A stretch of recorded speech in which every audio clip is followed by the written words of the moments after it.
ಹೆಸರ ಮುಂದೆ ಪ್ರಿಫಿಕ್ಸ್ ಆಗಿ ಕೃಷ್ಣ ಅಂತಾನೆ ಆ್ಯಡ್ ಆಗಿದೆ. ನನಗೆ ದೇವರ ಹೆಸರೇ ಇರೋದಿದೆಯಲ್ಲ, ಅದೊಂದು ದೊಡ್ಡ ಶಕ್ತಿ. ರಿಯಲ್ ಲೈಫ್ನ ರಾಮ ಥರ ಇದ್ದೀರಂತ, ಹೌದಾ? ಕೃಷ್ಣನ ಅರ್ಥ ಮಾಡ್ಕೊಂಡ್ರೆ ಗೊತ್ತಿರುತ್ತೆ, Krishna is not A play ಬಾಯ್. ಯಾರನ್ನ ಸಂಹಾರ ಮಾಡಕ್ ಹೊರಟಿದ್ದೀರಾ? ಕೆಟ್ಟತನ. ಸೊ ಈ ಚಿತ್ರದಲ್ಲೂ ಕನ್ಕ್ಲೂಷನ್ ಇದೆಯಾ ಇಲ್ವಾ, ಹೇಗೆ? ಸಿನಿಮಾ ನೋಡಿ ಆಚೆ ಬಂದ ಮೇಲೆ ಪ್ರತಿಯೊಬ್ಬನು ತನ್ನ ಮನಸ್ಸಿನಲ್ಲಿ ಒಂದು ಪ್ರಶ್ನೆ ತಗೊಂಡು ಹೋಗ್ತಾನೆ. ಯುಗಾದಿ ಹಬ್ಬ ಅಂದ ತಕ್ಷಣ ಏನ್ ಅನ್ಸುತ್ತೆ? ಸಂಪ್ರದಾಯ ಫಾಲೋ ಮಾಡ್ತೀವಿ ಮನೆಯಲ್ಲಿ, ಇಟ್ಸ್ ಎ ಕಲ್ಚರ್. ಗ್ಯಾರಂಟಿಯಾಗಿ ಈ ಹೀರೋ ಇನ್ ಮೇಲೆ ಕ್ರಶ್ ಆಗಿದೆ ಅಂದ್ರೆ ಯಾವ heroine? Kajal. If not an actor, Ajay Rao sir ಗ್ಯಾರಂಟಿಯಾಗಿ ಈ ಪ್ರೊಫೆಷನಲ್ ಇರ್ತಿದ್ದೆ ಅನ್ನೋದಾದ್ರೆ ಯಾವ್ದು? ಗ್ಯಾರಂಟಿಯಾಗಿ ಹುಡ್ತಾನೆ ಇರಲಿ. ಅಲ್ಲ, I was born to be an actor. Sir ಫಿದ್ದ ಆಗೋದು ನಿಮ್ಮ ಆನ್ಸರ್ಗೆ. ಹಾಯ್ ಹಲೋ ನಮಸ್ತೆ. ಗ್ಯಾರಂಟಿ ನ್ಯೂಸ್ನ ವಿಶೇಷ ಕಾರ್ಯಕ್ರಮಕ್ಕೆ ತಮ್ಮೆಲ್ಲರಿಗೂ ಆತ್ಮೀಯವಾದಂತಹ ಸ್ವಾಗತ. ಯುಗಾದಿ ಹಬ್ಬದ ವಿಶೇಷ ಕಾರ್ಯಕ್ರಮ ಇದಾಗಿದೆ. ಸೊ ಯುಗಾದಿ ಹಬ್ಬದ ಈ ಹ್ಯಾಪಿನೆಸ್, ಈ ಮೆರುಗನ್ನು ಹೆಚ್ಚೋಕೆ ನನ್ನ ಜೊತೆಗೆ ಇರೋದು ಇವರು ಆ್ಯಕ್ಚುಲಿ 20 ವರ್ಷ ಪ್ಲಸ್ಸಿಂದ ನಮ್ಮ ಕನ್ನಡ ಇಂಡಸ್ಟ್ರಿಯಲ್ಲಿ ಸತತವಾಗಿ ಚಿತ್ರಗಳನ್ನ ನೀಡ್ತಾ ಬರ್ತಿದ್ದಾರೆ. ಸೊ ಅವರ ಫಸ್ಟ್ ಎಂಟ್ರಿ ಚಿತ್ರನೇ ಎಕ್ಸ್ಕ್ಯೂಸ್ ಮೀ ಅಂತ ಹೇಳಿ ಬಂದವರು. ಆ್ಯಂಡ್ ಹೆಣ್ಣು ಮಕ್ಕಳ ಮನಸ್ಸಿನ ಮಾತನ್ನು ತುಂಬ ಚೆನ್ನಾಗಿ ಅರ್ಥವರು, ಕೈಗೆ ರೋಸ್ನ ಕೊಟ್ಟವರು, ತಾಯಿಗೆ ತಕ್ಕ ಮಗ ಆಗಿರೋ ದ ಒನ್ ಅಂಡ್ ಓನ್ಲಿ ಸ್ಯಾಂಡಲ್ವುಡ್ನ ಕೃಷ್ಣ ಅಂದರೂ ತಪ್ಪಾಗಲ್ಲ. ಬಿಕಾಸ್ ಕೃಷ್ಣನ ನಾನಾ ಅವತಾರಗಳನ್ನು ತೋರಿಸ್ತಾ ಬರ್ತಾ ಇದ್ದಾರೆ.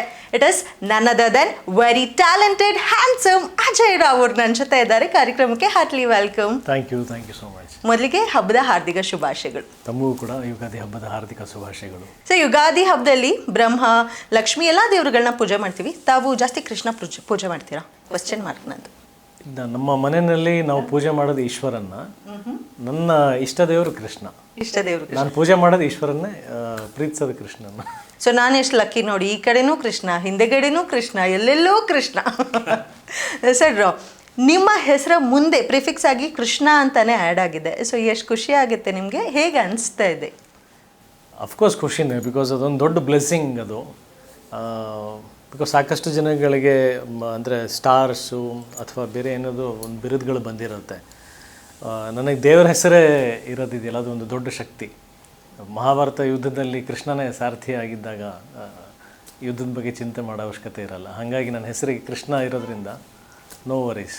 ಅಲ್ಲ, ರಿಯಲ್ ಲೈಫ್ನಲ್ಲಿ ಕೃಷ್ಣ ಆ ಥರ ನೀವು ಕಾಣಿಸ್ಕೋತೀರಾ, ಬಟ್ ರಿಯಲ್ ಲೈಫ್ನಲ್ಲಿ ರಾಮ ಆ ಥರ ಇದ್ದೀರಂತ, ಹೌದಾ? ಅಲ್ಲ, ರಿಯಲ್ ಲೈಫಲ್ಲಿ ಕೆಲವೊಂದು ಸಿದ್ಧಾಂತಗಳು ಕೃಷ್ಣಂದು ಇದ್ದಾವೆ. ಬಟ್ ಕೃಷ್ಣನ ಅರ್ಥ ಮಾಡ್ಕೊಂಡ್ರೆ ಗೊತ್ತಿರುತ್ತೆ, Krishna is not A play ಬಾಯ್. ಈಗ ನಾವು ಭಗವದ್ಗೀತೆ ನಾವು ಓದೋದು ನಮ್ಮ ಲೈಫ್ ಸಿದ್ಧಾಂತ ಹೇಗೆ ಕಾನ್ಸ್ಟಿಟ್ಯೂಷನ್ ಆಫ್ ಇಂಡಿಯಾ ಇದೆಯೋ ಅದೇ ರೀತಿ ನಮ್ಮ ಧರ್ಮಕ್ಕೆ ಭಗವದ್ಗೀತೆನೇ ಇರೋದಲ್ಲ, ಅದನ್ನು ಹೇಳಿದವರು ಕೃಷ್ಣನೇ. ಸೊ ಅವನ ಲೈಫಲ್ಲಿ ಅಷ್ಟು ಪ್ರಿನ್ಸಿಪಲ್ಸ್ ಸಿದ್ಧಾಂತ ಇಲ್ಲ ಅಂದರೆ ಭಗವದ್ಗೀತೆ ಹೇಳೋಕ್ಕೆ ಸಾಧ್ಯನೇ ಇಲ್ಲ ಅಲ್ವಾ? Correct. Sir, Yuddhakanda cinema actually ರಾಮಾಯಣದಲ್ಲಿ ಯುದ್ಧಕಾಂಡ ಅಂದರೆ ರಾಮ ರಾವಣನನ್ನು ಸಂಹಾರ ಮಾಡಿದಂಥ ಒಂದು ಎಪಿಸೋಡು.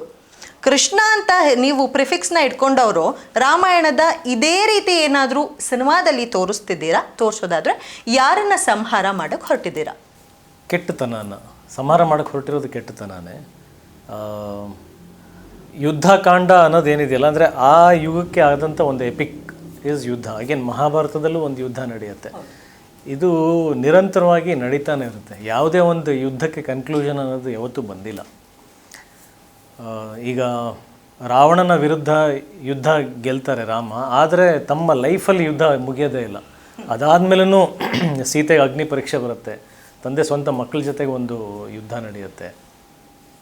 ಇಲ್ಲಿ ಮಹಾಭಾರತಕ್ಕೆ ಬಂದರೆ ಅರ್ಜುನ ಕೃಷ್ಣ ಕೌರವ ವಿರುದ್ಧ ಯುದ್ಧ ಗೆದ್ದು ಬಂದ್ರೂ ಅಗೇನ್ ಅವ್ರ ಲೈಫ್ಗಳಲ್ಲಿ ಒಂದು ಸಂಘರ್ಷಗಳು ನಡೀತಾನೆ ಇರುತ್ತೆ. ಯುದ್ಧ ಆಗಂಥ ವಿಶೇಷತೆ ಏನಪ್ಪ ಅಂತಂದರೆ ಪ್ರತಿ ಸಲ ಒಂದು ಪ್ರಶ್ನೆ ಹಾಕೋದು, ಅಂದರೆ ಯಾವುದು ಒಳ್ಳೆಯದು ಯಾವುದು ಕೆಟ್ಟದ್ದು, ನಾವು ಹೇಗೆ ನಡ್ಕೋಬೇಕು, ಸರಿದಾರಿನಲ್ಲಿ ಪ್ರತಿ ಸಲ ನಡೆಯೋದಕ್ಕೆ ಒಂದು ಪ್ರಶ್ನೆ ಏನು ಹುಟ್ಟುತ್ತಲ್ಲ, ಅದೇ ಯುದ್ಧ. ಯುದ್ಧಕ್ಕೆ ಯಾವತ್ತೂ ಕನ್ಕ್ಲೂಷನ್ ಸಿಗಲ್ಲ. ಸೊ ಈ ಚಿತ್ರದಲ್ಲೂ ಕನ್ಕ್ಲೂಷನ್ ಇದೆಯಾ ಇಲ್ವಾ, ಹೇಗೆ? ಅಲ್ಲ, ಇದು ಸಮಾಜಕ್ಕೆ ಒಂದು ಪ್ರಶ್ನೆ ಅನ್ನೋದು ಕೊಡ್ತಾ ಇದ್ದೀನಿ ಈ ಸಿನಿಮಾದಲ್ಲಿ ಬರೋಂಥ ಕ್ಲೈಮ್ಯಾಕ್ಸ್ ಅದೆಲ್ಲ ಬೇರೆ. ಬಟ್ ಸಿನಿಮಾ ನೋಡಿ ಆಚೆ ಬಂದ ಮೇಲೆ ಪ್ರತಿಯೊಬ್ಬನು ತನ್ನ ಮನಸ್ಸಿನಲ್ಲಿ ಒಂದು ಪ್ರಶ್ನೆ ತೊಗೊಂಡು ಹೋಗ್ತಾನೆ. ಎಸ್ಪೆಷಲಿ ಹೆಣ್ಮಕ್ಳ ಸುರಕ್ಷತೆ ಬಗ್ಗೆ ಆ್ಯಂಡ್ ಸರಿಯಾದ ಸಮಯದಲ್ಲಿ ಜಸ್ಟಿಸ್ ಸಿಗದೇ ಇರೋದಕ್ಕೆ ಕಾರಣಗಳೇನು, ಅದಕ್ಕೆ ಏನೇನು ಬದಲಾವಣೆಗಳಾಗಬೇಕು, ಏನೇನು ಸುಧಾರಣೆಗಳಾಗಬೇಕು ವ್ಯವಸ್ಥೆಯಲ್ಲಿ. ಸೊ ಈ ಪ್ರಶ್ನೆಗಳನ್ನ ಕ್ಯಾರಿ ಮಾಡ್ಕೊಂಡು ಹೋಗ್ತಾನೆ. ಸೊ ಈ ಪ್ರಶ್ನೆ ಏನಾದರೂ ಪ್ರೇಕ್ಷಕರ ಮನಸ್ಸಲ್ಲಿ ಹುಟ್ಟಿದ್ರೆ ನಾನು ಈ ಯುದ್ಧಕಾಂಡ ಮಾಡಿದ್ದಕ್ಕೆ ಸಾರ್ಥಕತೆ ಸಿಗುತ್ತೆ. ನನ್ನ ಯುದ್ಧದ ಗೆಲುವು ಸಿಗೋದು ಪ್ರೇಕ್ಷಕರ ಮನಸ್ಸಲ್ಲಿ ಪ್ರಶ್ನೆ ಹುಟ್ಟು ಹಾಕಿದ್ರೆ. ಸೊ ನೀವು ಮಾಡಿದಂಥ ಎಲ್ಲ ಚಿತ್ರಗಳಲ್ಲಿ ಹೆಣ್ಮಕ್ಳನ್ನ ಒಂದು ರೀತಿಯಲ್ಲಿ ಮನಸ್ಸನ್ನು ಮುಟ್ತಿದ್ದೀರಾ. Whether it is a love boy, chocolate boy ಆಗಾದರೂ ಇರ್ಬೋದು, ಇಲ್ಲ ಒಂದು ತಾಯಿ ಮಗನ ಬಾಂಧವ್ಯದಲ್ಲಿ ತಾಯಿಯ ಕರಳನ್ನು ಮುಟ್ತೀರಾ. ಸೊ ಇದರಲ್ಲಿ ನೀವು ಯಾವ ರೀತಿ ಬಿಂಬಿಸ್ಕೊಳ್ತೀರಾ ಹೆಣ್ಮಕ್ಳಿಗೆ, ಹೆಣ್ಮಕ್ಳು ಯಾವ ರೀತಿ ನಿಮ್ಮನ್ನು ನೋಡ್ತಾರೆ ಸಿನಿಮಾ ನೋಡಾದ್ಮೇಲೆ? ಸಿ ಅಗೇನ್ ಕೃಷ್ಣನ ವಿಚಾರಕ್ಕೆ ಬರೋದಾದರೆ, ಸ್ತ್ರೀಲೋಲ ಅಂತ ನಾವು ಕರಿತೀವಿ. ಅಂದರೆ ಸ್ತ್ರೀಗಳ ಸೀರೆ ಕದ್ದ ಕೃಷ್ಣ ಆದರೆ, ದ್ರೌಪದಿ ವಸ್ತ್ರಹರಣ ನಡಿಬೇಕಾದ್ರೆ ಸೀರೆ ಕೊಡೋಕೆ ಬರೋದು ಕೃಷ್ಣನೇ.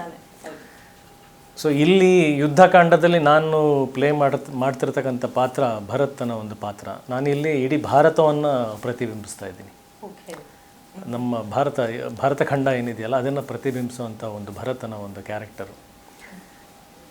ಇಲ್ಲಿ ಇವನು ಸ್ತ್ರೀ ರಕ್ಷಣೆಗೆ ನಿಲ್ತಾನೆ.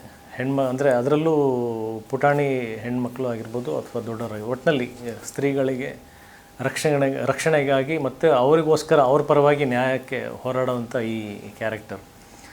ಸೊ ನಾನು ಏನು ಹೇಳಿದ್ನಲ್ಲ, ಈಗ ಕೃಷ್ಣನ ಕೆಲವೊಂದು ಸಿದ್ಧಾಂತಗಳು ಅದು ಜನಕ್ಕೆ ಗೊತ್ತಿಲ್ಲ. ಕೃಷ್ಣ ಫೇಮಸ್ ಆಗಿರೋದು ಆ್ಯಸ್ ಎ ಪ್ಲೇ ಬಾಯ್, ಅದು ಪೊಯೆಟಿಕ್ ನೇಚರಲ್ಲಿ. ಬಟ್ ಒಳಗಡೆ ತುಂಬ ಆಳದಲ್ಲಿ ಹೋದರೆ ಅವನದು ಸಿದ್ಧಾಂತಗಳು, ಹೆಣ್ಮಕ್ಳ ಮೇಲೆ ಇರ್ತಕ್ಕಂಥ ರೆಸ್ಪೆಕ್ಟು,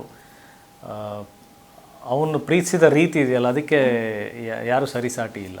ಅಂದರೆ ಎಷ್ಟು ಗೌರವಾನ್ವಿತವಾಗಿ ಅದನ್ನು ಪ್ರೀತಿಸಿದಾನೆ, ಅದನ್ನು ನಾವು ಪರಿಗಣಿಸಬೇಕಾಗತ್ತೆ. ಸೊ ಇಲ್ಲಿ ಯುದ್ಧಕಾಂಡ ಇರೋದು ಕೂಡ ಅದೇ. ಇಫ್ ಯು ಲವ್ ವುಮೆನ್, ನೀವು ಹೆಣ್ಮಕ್ಳನ್ನ ಪ್ರೀತಿಸ್ತೀರಾ ಅಂತಂದರೆ ನಿಮ್ಮ ಗೌರವ ಮುಖಾಂತರ ಅದು ಗೊತ್ತಾಗೋದು. How you respect them is the true way of showing love. Yes, exactly. So Yuddhakaanda Bharat character ಅದೇ. ಓಕೆ. ಸೊ ಯುದ್ಧಕಾಂಡ ಅಂತ ನೀವು ಟೈಟಲ್ ರಿವೀಲ್ ಮಾಡಿದ ತಕ್ಷಣವೇ ಎಷ್ಟೊಂದು ಜನ ಯುದ್ಧಕಾಂಡ, ಅದರಲ್ಲೂ ಚಾಪ್ಟರ್ 2 ಅಂತ ಏನಿದೆ ಕೆಳಗಡೆ, ಸೊ ಅದು ಸಮ್ವೇರ್ ಕನೆಕ್ಟ್ ಆಗುತ್ತೆ. ಹಿಂದೆ ಬಂದಂಥ ಯುದ್ಧಕಾಂಡ, ಈ ಹಿಸ್ಟ್ರಿ ಕ್ರಿಯೇಟ್ ಮಾಡಿದಂಥ ಯುದ್ಧಕಾಂಡಕ್ಕೂ ಇದಕ್ಕೂ ಏನಾದರೂ ಸಂಬಂಧ ಇದೆಯಾ? ಟೀಸರ್ ಆದಮೇಲೆ ತಾವು ಲಾಯರು, ಅಲ್ಲೂ ಲಾಯರ್ ಒಬ್ಬರಿದ್ರು, ಏನು ಕತೆ ಇದು ಅನ್ನೋ ಒಂದು ಕ್ವೆಶ್ಚನ್ ಇದೆ. ಸೊ ಅದಕ್ಕೆ ಉತ್ತರ ಕೊಡೋದಾದರೆ ಏನು ಹೇಳ್ತೀರಿ? ಆ ಲಾಯರ್ ಕ್ಯಾರೆಕ್ಟರ್ ಇರೋದ್ರಿಂದ, ಕೋರ್ಟ್ ರೂಮ್ ಡ್ರಾಮಾ ಇರೋದ್ರಿಂದನೇ, ಆ್ಯಂಡ್ ಅವತ್ತಿನ ಕಾಲಕ್ಕೆ ಅದು ಒಂದು ಇತಿಹಾಸ ಸೃಷ್ಟಿ ಮಾಡಿರ್ತಕ್ಕಂಥ ಸಿನಿಮಾ. ಹಾಗಾಗಿನೇ ಇದು ಕೂಡ ಕೋರ್ಟ್ ರೂಮ್ ಡ್ರಾಮಾ ಆಗಿರೋದ್ರಿಂದ ಮಾತ್ರ ಆ ಶೀರ್ಷಿಕೆಯನ್ನು ನಾವು ತೊಗೊಂಡ್ವಿ. ಆ್ಯಂಡ್ ಅವತ್ತಿನ ಯುಗಕ್ಕೆ ಆ ಯುದ್ಧಕಾಂಡ ಮೊದಲನೇ ಭಾಗ ಆಗಿತ್ತು, ಈ ಯುಗಕ್ಕೆ ಇದು ಯುದ್ಧಕಾಂಡ ಚಾಪ್ಟರ್ 2 ಅಂತ ಇಟ್ಟಿರೋದು. ಅದು ಬಿಟ್ಟರೆ ಆ ಕಥೆಗೂ ಸ್ಕ್ರಿಪ್ಟಿಗೂ ಕ್ಯಾರೆಕ್ಟರ್ಸಿಗೂ ಯಾವುದೇ ರೀತಿಯಾದಂಥ ಹೋಲಿಕೆ ಇಲ್ಲ. It is just a court room drama. ಅಲ್ಲೂ ರವಿ ಸರ್ ಲಾಯರ್ ಆಗಿ ಪ್ಲೇ ಮಾಡಿದ್ರು, ಇಲ್ಲೂ ನಾನು ಲಾಯರ್ ಕ್ಯಾರೆಕ್ಟರ್ ಪ್ಲೇ ಮಾಡ್ತಾ ಇದ್ದೀನಿ. ಸೊ ಪ್ರಿಪರೇಷನ್ ಏನಾದರೂ ಮಾಡಿದ್ರೆ ಲಾಯರ್ ಕ್ಯಾರೆಕ್ಟರು, ಆ್ಯಂಡ್ ಒಂದು ಸ್ಟ್ರಾಂಗ್ ಮೆಸೇಜ್ನ ನೀಡ್ತೀರಾ ಚಿತ್ರದಲ್ಲಿ ಅಂತ ಟೀಸರ್ನಲ್ಲಿ ದಟ್ ಇಸ್ ವೆರಿ ಪ್ರಾಮಿಸಿಂಗ್ ಕಾಣಿಸ್ತಾ ಇದೆ. ಸೊ ಯಾವ ರೀತಿಯ ಪ್ರಿಪ್ರೇಷನ್ ಇತ್ತು? ಆ್ಯಂಡ್ ನಿಮ್ಮ ಬ್ಯಾಕ್ಗ್ರೌಂಡಲ್ಲಿ ಇದ್ದಾರೆ ಲಾಯರ್ಸು, ಜಡ್ಜ್ ಇದ್ದಾರೆ ಅಂತ ಹೇಳ್ಕೊಂಡಿದ್ರಿ, ನಿಮ್ಮ ಸೋದರು ಮಾವ ಅಂತ. ಸೊ ಹೇಗಿತ್ತು ಪ್ರಿಪ್ರೇಷನ್ನು? ಅವ್ರ ಕಡೆಯಿಂದ ಬಂದಂಥ ಇನ್ಪುಟ್ಸ್ ಏನು? Preparation was very wonderful, very memorable preparations. Because real ಲೈಫ್ನಲ್ಲಿ ಅಫ್ಕೋರ್ಸ್ ನಾನು ತುಂಬ ಶಿಸ್ತುಗಳನ್ನ ಪಾಲನೆ ಮಾಡ್ತೀನಿ. ಇನ್ ದ ಸೇಮ್ ವೇ ಅದು ಕ್ಯಾರೆಕ್ಟ್ರಲ್ಲಿ ಕೂಡ ರಿಫ್ಲೆಕ್ಟ್ ಆಗಬೇಕಾಯಿತು. ಅದು ನಾವು ಹಾಕೊಳ್ಳೋವಂಥ ಬಟ್ಟೆ, ನಾವು ನಿಲ್ಲುವಂಥ posture, and especially the dialogue deliveries ಏನಿದೆಯಲ್ಲ, ನಾವು ಆ ಲಾ ಪಾಯಿಂಟ್ಸ್ಗಳನ್ನು, ಆ ಕ್ಲಾಸಸ್ನ ನಾವು ಮಾತಾಡಬೇಕಾದ್ರೆ ಅಷ್ಟೇ ಕಾನ್ಫಿಡೆಂಟಾಗಿ ಮಾತಾಡಬೇಕು. ಅದು ಎಲ್ಲೂ ಕೂಡ ಡೈಲಾಗ್ ಅಂತ ಅನ್ನಿಸ್ಬಾರ್ದು. As if a very professional learned ಲಾಯರೇ ಮಾತಾಡ್ತಾ ಇದ್ದಾನೆ ಅನ್ನೋ ಥರ ಒಂದು ಏನಂತಾರೆ, ಆ ಪೋಸ್ಚರ್ಸ್ ಆಗಲಿ ನಮ್ಮ ವರ್ಬಲ್ ವೇನಲ್ಲಿ ಕೂಡ ಪ್ರತಿಬಿಂಬಿಸಬೇಕಾಗಿತ್ತು. ಆ್ಯಂಡ್ ಈ ಸ್ಕ್ರಿಪ್ಟಿಗೆ ನಮ್ಮ ಮಾಮನೂ ಕೂತಿದ್ದಾರೆ. ಸಾಕಷ್ಟು ಇನ್ಪುಟ್ಸ್ಗಳು ಅವರೇ ಕೊಟ್ಟಿರ್ತಕ್ಕಂಥದ್ದು, ಆ ಸೆಕ್ಷನ್ಗಳು ಏನೇನಿತ್ತು ಅದೆಲ್ಲ. ಆ್ಯಂಡ್ ನಾನು ಆ ಲಾ ಬುಕ್ಸ್ಗಳನ್ನ ಹಿಡ್ಕೊಂಡು ಆ ಲಾ ಯಾಕೆ ಬಂತು, ಆಮೇಲೆ ಅದರಲ್ಲಿ ಟರ್ಮಿನಾಲಜಿಗಳು ಏನೇನು ಬರುತ್ತಲ್ಲ ಅದ್ರದ್ದು ಹಿಂದಿನ ಅರ್ಥಗಳೇನು, ಯಾಕೆ ಬಂತು, ಅವನ್ನೆಲ್ಲ ತಿಳ್ಕೊಂಬಿಟ್ಟೆ ನಾನು ಆ್ಯಸ್ ಎ ಲಾಯರೇ ಬಂದು ನಿಂತ್ಕೊಂಡಿದ್ದು. ಇಲ್ಲಿ ಒಬ್ಬಂದೇ ಪ್ರಿಪ್ರೇಷನ್ ಆದರೆ ಸಾಲದಿಲ್ಲ. ಅಂದರೆ ನನ್ನ ಜೊತೆಗೆ ಯಾರು ಅಪೋನೆಂಟ್ ಲಾಯರ್ ಪ್ಲೇ ಮಾಡ್ತಿದಾರಲ್ಲ, even he has to be that dynamic. ಆವಾಗಲೇ ಅದು ಒಂದು ಏನಂತಾರೆ ವಾರ್ ಅಂತ ಅನ್ಸೋದಲ್ಲೇ. ಬಿಕಾಸ್ ನೀವು ಯಾರ್ದೋ ಜೊತೆ ಒಬ್ಬರು ಯುದ್ಧ ಆಡ್ತಾ ಇದ್ದೀರಾ ಅಂತಂದರೆ ಒಂದು ಲಾ ಪಾಯಿಂಟ್ಸ್ಗಳನ್ನ ಹಿಡ್ಕೊಂಡು ಅಪೋನೆಂಟ್ ಅಷ್ಟು ಸ್ಟ್ರಾಂಗ್ ಆಗಿದ್ರೇ ನಮ್ಮ ಕ್ಯಾರೆಕ್ಟರ್ ಅಷ್ಟು ಸ್ಟ್ರಾಂಗ್ ಅನ್ಸೋಕ್ಕೆ ಸಾಧ್ಯ. So hats off to Prakash Balwadi sir also. ನನ್ನ ಥರನೇ ಅವರು ಒಬ್ಬ ಸ್ಟೂಡೆಂಟಾಗಿ ಪ್ರಿಪೇರ್ಡ್ ಆದರು. ಆ್ಯಂಡ್ ಬ್ಯೂಟಿ ಏನಂತಂದರೆ ನಾವು ಇಡೀ ಸಿನಿಮಾನ ಸ್ಟೋರಿ ಬೋರ್ಡ್ ಮಾಡಿ ಅದನ್ನು ಎಡಿಟ್ ಮಾಡಿ ಅದಕ್ಕೆ ಡಬ್ ಮಾಡಿ ಅದನ್ನು ಸ್ಕ್ರೀನ್ ಮೇಲೆ ಹಾಕ್ಕೊಂಡು ನಾವು ಅಷ್ಟು ಜನ ಆರ್ಟಿಸ್ಟ್ಗಳು ಅದನ್ನ ಕೂತ್ಕೊಂಡು ನೋಡಿ ಪ್ರಿಪೇರ್ ಆಗಿದ್ದು. Oh, that is the beauty of this preparation ಈ ಸಿನಿಮಾದು. ಆ್ಯಂಡ್ ಅಷ್ಟು ಅಗತ್ಯವಾಗಿತ್ತು. ಬಿಕಾಸ್ ಆಡಿಯನ್ ಬಂದು ಕೂತ್ಕೊಂಡು ಸಿನಿಮಾ ನೋಡಬೇಕಾದ್ರೆ ಅವರಿಗೆ ರಿಯಲ್ ಕೋರ್ಟಲ್ಲಿದ್ದೀನಿ, ರಿಯಲ್ ವಾದ ನಡೀತಾ ಇದೆ ಅಂತ ಅನಿಸ್ಬೇಕು. ಆ್ಯಂಡ್ ನಮ್ಮ ಉದ್ದೇಶ ಇದ್ದಿದ್ದು ಯಾವತ್ತೂ ಇದು ಸಿನಿಮಾ ಅನಿಸ್ಬಾರ್ದು, ಲೈವ್ ನಡೀತಾ ಇದೆ, ಅಷ್ಟು ಎಂಗೇಜಿಂಗ್ ಆಗಿ ನೀವು ನಮ್ಮ ಆಡಿಯನ್ಸ್ನ ಕೋರ್ಟಲ್ಲೇ ಕರ್ಕೊಂಡು ಹೋಗಬೇಕು ಅಂತ ಒಂದು ಪ್ರಯತ್ನ. ಸೊ ಆ ಪ್ರಿಪ್ರೇಷನಿಗೆ the cameraman has to be prepared, ನಮ್ಮ ಎಡಿಟ್ರು ಪ್ರಿಪೇರ್ ಆಗಿರಬೇಕು, ಆರ್ಟಿಸ್ಟ್ಗಳು ಪ್ರಿಪೇರ್ ಆಗಿರಬೇಕು. ಏನು ನಡೀತಾ ಇದೆ each and every segment, each and every technicians ಎಲ್ಲ ಸೆಕ್ಟರ್ಸಲ್ಲಿ ಕೂಡ ಅದಕ್ಕೆ ಸಿಂಕ್ರನೈಸೇಷನ್ ಇದ್ರೇ ಇದು ಮಾಡೋಕ್ಕೆ ಸಾಧ್ಯ ಆಗಿತ್ತು. So along with that being a producer, dual role play ಮಾಡ್ತಿದ್ದೀರಾ. ಆ್ಯಕ್ಟರ್ ಆಗಬೇಕು, ಪ್ರೊಡ್ಯೂಸರ್ ಮಾಡಬೇಕು. ಕೆಲವೊಂದು ಸಲ ಏನಾಗುತ್ತೆ, ನಾನು ಎರಡೂ ಮಾಡೋದ್ರಿಂದ ಶೆಡ್ಯೂಲ್ ಇನ್ಕ್ರೀಸ್ ಆಗ್ತಾಯಿದೆ, ಅದಕ್ಕೂ ಮೆಂಟಲಿ ಪ್ರಿಪೇರ್ಡ್ ಆಗಿರಬೇಕು. ಆ್ಯಂಡ್ ಆ ಫೈನಾನ್ಷಿಯಲ್ ಟೆನ್ಷನ್ಸ್ನ ಎಲ್ಲೂ ನಾನು ಸ್ಕ್ರೀನ್ ಮೇಲೆ ಥರ ಆಗಿಲ್ಲ. ಸೊ ಐ ಥಿಂಕ್ ಈ preparation will always be very memorable. Sir, 2015 March 20 ನೀವು ಪ್ರೊಡ್ಯೂಸು ಆ್ಯಕ್ಟ್ ಮಾಡಿದಂಥ ಕೃಷ್ಣಲೀಲಾ ಚಿತ್ರ ರಿಲೀಸ್ ಆಗಿತ್ತು. 2014. ಸೊ ಮಾರ್ಚ್ 20 ಅಲ್ವಾ? ಹಾಂ, ಅಲ್ಲ 2015 ಅಲ್ಲ? ಹೌದು, 2000 correct, I am right. 2015 March 20 ಆಗಿತ್ತು. ಸೊ ಸೇಮ್ 2025 ಮಾರ್ಚ್ 21 ಈ ಚಿತ್ರದ ಪ್ರಮೋಷನ್ಗೆ ಕೂತ್ಕೊಂಡಿದ್ದೀರಾ. ನೀವೇ ಪ್ರೊಡ್ಯೂಸ್ ಮಾಡಿದಂಥ ಚಿತ್ರ ಎರಡೂ ಕೂಡ. ಸೊ ಯಾವ ರೀತಿ ಖುಷಿ ಇದೆ, ಆ್ಯಂಡ್ ಯಾಕೆ ಸರ್ ಒಂದು ಸ್ವಲ್ಪ ಡಿಲೇ ಆಯ್ತಲ್ಲ ಪ್ರೊಡ್ಯೂಸ್ ಮಾಡೋದ್ರಲ್ಲಿ? ನಾನು ಯಾವಾಗಲೂ ಬಿಲೀವ್ ಮಾಡೋದೇನಂತಂದರೆ, cinema is an extraordinary weapon. ನೀವು ಯಾವ ರೀತಿ ಆದರೂ ಬಳಸ್ಕೋಬೋದು. ಇವಾಗ ಒಂದು ಚಾಕು ಇದೆ ಅಂತಂದರೆ ನಿಮ್ಮ ಮನೆಯಲ್ಲಿ, ಅದನ್ನು ನೀವು ತರಕಾರಿ ಕಟ್ ಮಾಡೋಕ್ಕೂ ಯೂಸ್ ಮಾಡ್ಬೋದು, ಹೊರಗಡೆ ಹೋಗಿ ಒಬ್ಬನ್ನ ಕೊಲೆ ಮಾಡೋದಕ್ಕೂ ಯೂಸ್ ಮಾಡ್ಬೋದು. ತರಕಾರಿ ಕೊಲೆ ಮಾಡೋದು ಬಿಟ್ಟು ಬೇರೆ ವಿಚಾರಗಳಿಗೂ ನೀವು ಒಂದು ಕತ್ತಿ ಚಾಕುನ ಯೂಸ್ ಮಾಡ್ಬೋದು. Cinema is much more powerful tool than that. ಈಗ ಕತ್ತಿಗಿಂತ ಏನು pen is mightier than the sword, ಕತ್ತಿಗಿಂತ ಏನು ಪೆನ್ನಿಗೆ ಬಹಳಷ್ಟು ಶಕ್ತಿ ಇದೆ ಅಂತ ಹೇಳ್ತಾರಲ್ಲ, ಹಾಗೆ ಅದೆಲ್ಲಕ್ಕಿಂತ ಮೀರಿ ನಾನು ಬಿಲೀವ್ ಮಾಡೋದು ಇದು ಸಿನಿಮಾ.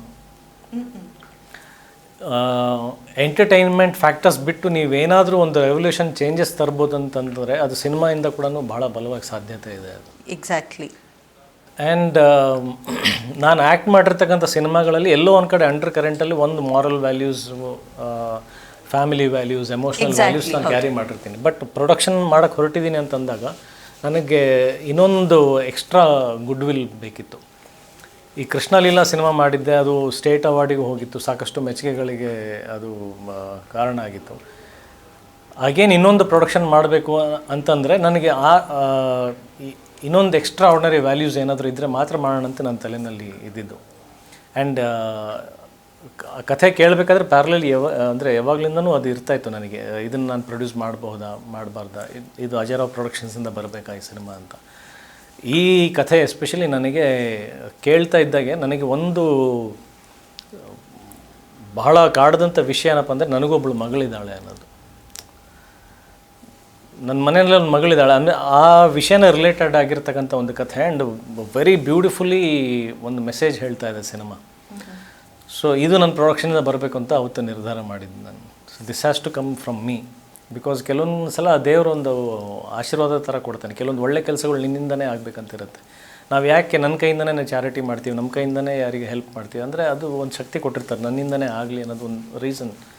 ನಾವೊಂದು ಚಿಕ್ಕ ಕಾರಣ ಆಗಿರ್ತೀವಿ, ನಮ್ಮಿಂದ ಮಾಡಿಸ್ತಾ ಇರ್ತಾರೆ. ಸೊ ಈ ಕಥೆ ನನಗೆ ಬಂದಾಗ, so I should not miss this as a producer. ಹಾಗಾಗಿ ಎಸ್ಪೆಷಲಿ ಏನು ಹೆಣ್ಮಕ್ಳು ತಂದೆ ತಾಯಂದರು will definitely connect to the core. ಆಮೇಲೆ ಸಾಕಷ್ಟು ಸೆಕ್ಯೂರಿಟಿ ರೀಸನ್ಸ್ ಇರೋಂಥ ವಿಚಾರಗಳು, ಹೆಣ್ಮಕ್ಳಿಗೆ ಚಿಕ್ಕ ಮಕ್ಕಳಿಗೆ ಇರತಕ್ಕಂಥ ವಿಚಾರಗಳನ್ನ ಎತ್ತಿ ಹಿಡಿದು ಅದಕ್ಕೆ ಸರಿಯಾದ ಸಮಯಕ್ಕೆ ಯಾಕೆ ಜಸ್ಟಿಸ್ ಸಿಗ್ತಾ ಇಲ್ಲ ಅನ್ನೋದು, ಅದು ತುಂಬ ಎಮೋಷ್ನಲ್ ಇರುವಂಥ ವಿಚಾರ. ಹಾಗಾಗಿ ನಾನು ಇದನ್ನು ಪ್ರೊಡ್ಯೂಸ್ ಮಾಡಲೇಬೇಕು ಅಂತ ಅನ್ನಿಸ್ತು. ಆ್ಯಂಡ್ ಇದು ಕಥೆ ಹೇಳಿದಾಗ್ಲೂ ಯಾರೂ ಸಹಜವಾಗಿ ಒಪ್ಕೊಳ್ಳೋ ಅಂಥ ಸಿನಿಮಾ ಅಲ್ಲ. ಆ್ಯಸ್ ಎ ಪ್ರೊಡ್ಯೂಸರ್ ಎಷ್ಟು ಸಾಂಗ್ಸ್ ಇದೆ, ಎಷ್ಟು ಕಮರ್ಷಿಯಲ್ ಫೈಟ್ಸ್ ಇದೆ, ಆ ಥರದ್ದೆಲ್ಲ ಕೇಳ್ತಾರೆ. ಬಟ್ ಇದು ವೆರಿ ಇಂಟೆಲೆಕ್ಚುಯಲ್ ಸಬ್ಜೆಕ್ಟ್ ಆಗಿರೋದ್ರಿಂದ, ಅಂದರೆ ನಾವು ಸ್ಕ್ರಿಪ್ಟ್ ಹೇಳೋದು ಬೇರೆ ಇರುತ್ತೆ, ಸ್ಕ್ರೀನ್ ಮೇಲೆ ಬರೋವಂಥ ವಿಚಾರಗಳು ಬೇರೆ ಇರುತ್ತೆ. ಅಲ್ಟಿಮೇಟ್ಲಿ ಔಟ್ಪುಟ್ ಬಂದಾಗ this was not the script, ನಾವು ಕೇಳಿ ಸ್ಕ್ರಿಪ್ಟ್ ಅಲ್ಲ ಇದು.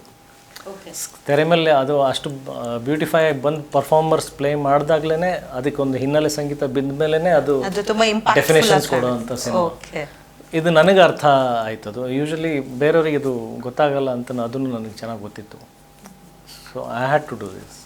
That's beautiful sir. ಹಾಗೆ ತಾವು ಒಂದು ಜೂನಿಯರ್ ಆ್ಯಕ್ಟರ್ ಆಗಿ ಇಂಡಸ್ಟ್ರಿಗೆ ಬರ್ತೀರಾ, ಅದಾದಮೇಲೆ ಅಸಿಸ್ಟೆಂಟ್ ಡೈರೆಕ್ಟರ್ ಆಗಿ ಕೆಲಸ ಮಾಡ್ತೀರಾ, ಅದಾಗಿ ಹೀರೋ ಆಗಿ ಕಾಣಿಸ್ಕೊತೀರಾ, ಪ್ರೊಡ್ಯೂಸರ್ ಆಗಿ. ನಾನು ಮೇಕಿಂಗ್ ನೋಡಿದೆ ಸರ್, ಅದ್ರಲ್ಲಿ ಫುಲ್ ಹಿಂಗೆ ಆ್ಯಂಗಲ್ಸ್ ಎಲ್ಲ ಹೇಳ್ತಿದ್ರಿ. ಯಾವಾಗ ಸರ್ ಡೈರೆಕ್ಷನ್ ಹಾಡ್ತಿರೋದು? ಅಫಿಷಿಯಲಿ ಡೈರೆಕ್ಟ್ರ್ ಆಗಿ ಅನೌನ್ಸ್ ಆಗಬೇಕಾಗಿತ್ತು ಅಂದರೆ ಸುಮಾರು ವರ್ಷಗಳಿಂದ ಯಾವುದೋ ಒಂದು ಪ್ರಾಜೆಕ್ಟ್ ಎತ್ಕೊಂಡಿದ್ದೀವಿ, ಬಟ್ ಅದು ಕಾರಣಾಂತರಗಳಿಂದ ಮುಂದುವರಿಲಿಲ್ಲ. ಅಂದರೆ ನನಗೆ ಹಿಂಗೆ ಡೈರೆಕ್ಟ್ರ್ ಆಗಬೇಕು ಅನ್ನೋದು ಒಂದು ಝೀಲ್ಗಿಂತ ನಾನು ಅದನ್ನೇ ಹೇಳಿದ್ನಲ್ಲ, the art of film making should be conveyed properly to the audience. Even Yuddhakanda cinema ನೋಡಿದಾಗಲೂ ನಾನು ಸಾಕಷ್ಟು ಅದೇ ಯೂಟ್ಯೂಬ್ನಲ್ಲೆಲ್ಲ ಕಮೆಂಟ್ಸ್ ಎಲ್ಲ ನೋಡಿದೆ, ನೀನು ಡೈರೆಕ್ಟರ್ನ ಇಟ್ಕೊಂಡು ನೀನು ಯಾಕೆ ಗುರು ಇದು ಮಾಡ್ತಾ ಇದೀಯಾ ಹಾಗೆ ಹೀಗೆ ಅಂತೆಲ್ಲ. ಬಟ್ ಉತ್ತರ ಏನಪ್ಪ ಅಂತಂದರೆ, cinema making is of unity. ಅಲ್ಲಿ ಒಬ್ಬ ಡೈರೆಕ್ಟ್ರು ಮತ್ತು ಒಬ್ಬ ಹೀರೋ ಮತ್ತು ಒಂದು ಪ್ರೊಡ್ಯೂಸರ್ ಕೋಆರ್ಡಿನೇಷನ್ ಇದ್ದಾಗ, the vision is of the director.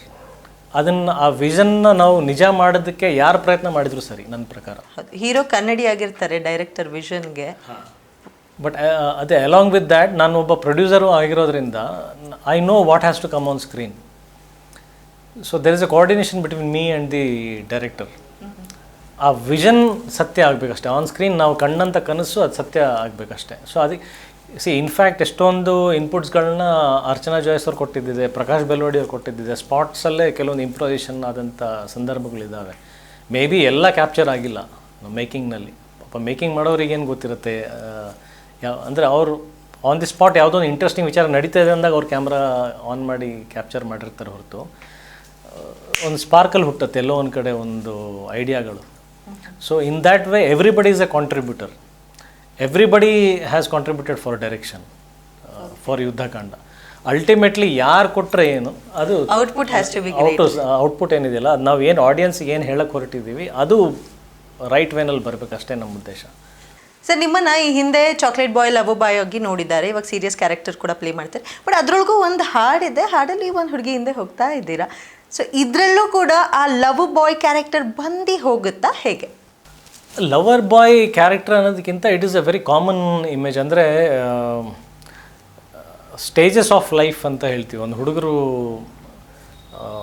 ಓದುವಂಥ ಟೈಮಲ್ಲಿ, ಕೆಲಸ ಹುಡುಕುವಂಥ ಟೈಮಲ್ಲಿ, ಕೆಲಸ ಸಿಕ್ಕ ಮೇಲೆ, ಜವಾಬ್ದಾರಿ ಬಂದ ಮೇಲೆ, ತಮ್ಮ ಲೈಫಲ್ಲಿ ಒಂದು ಸೀರಿಯಸ್ ಇಶ್ಯೂಸ್, ಒಂದು ಟರ್ನಿಂಗ್ ಪಾಯಿಂಟ್ ತೊಗೊಂಡ್ಮೇಲೆ, ಸೊ ಹಂತ ಅಂದರೆ ಕಾಲಘಟ್ಟಗಳು ಇರುತ್ತಲ್ಲ, ಅದನ್ನು ಪ್ರತಿಬಿಂಬಿಸೋವಂಥ ಒಂದು ಸನ್ನಿವೇಶಗಳಷ್ಟೇ.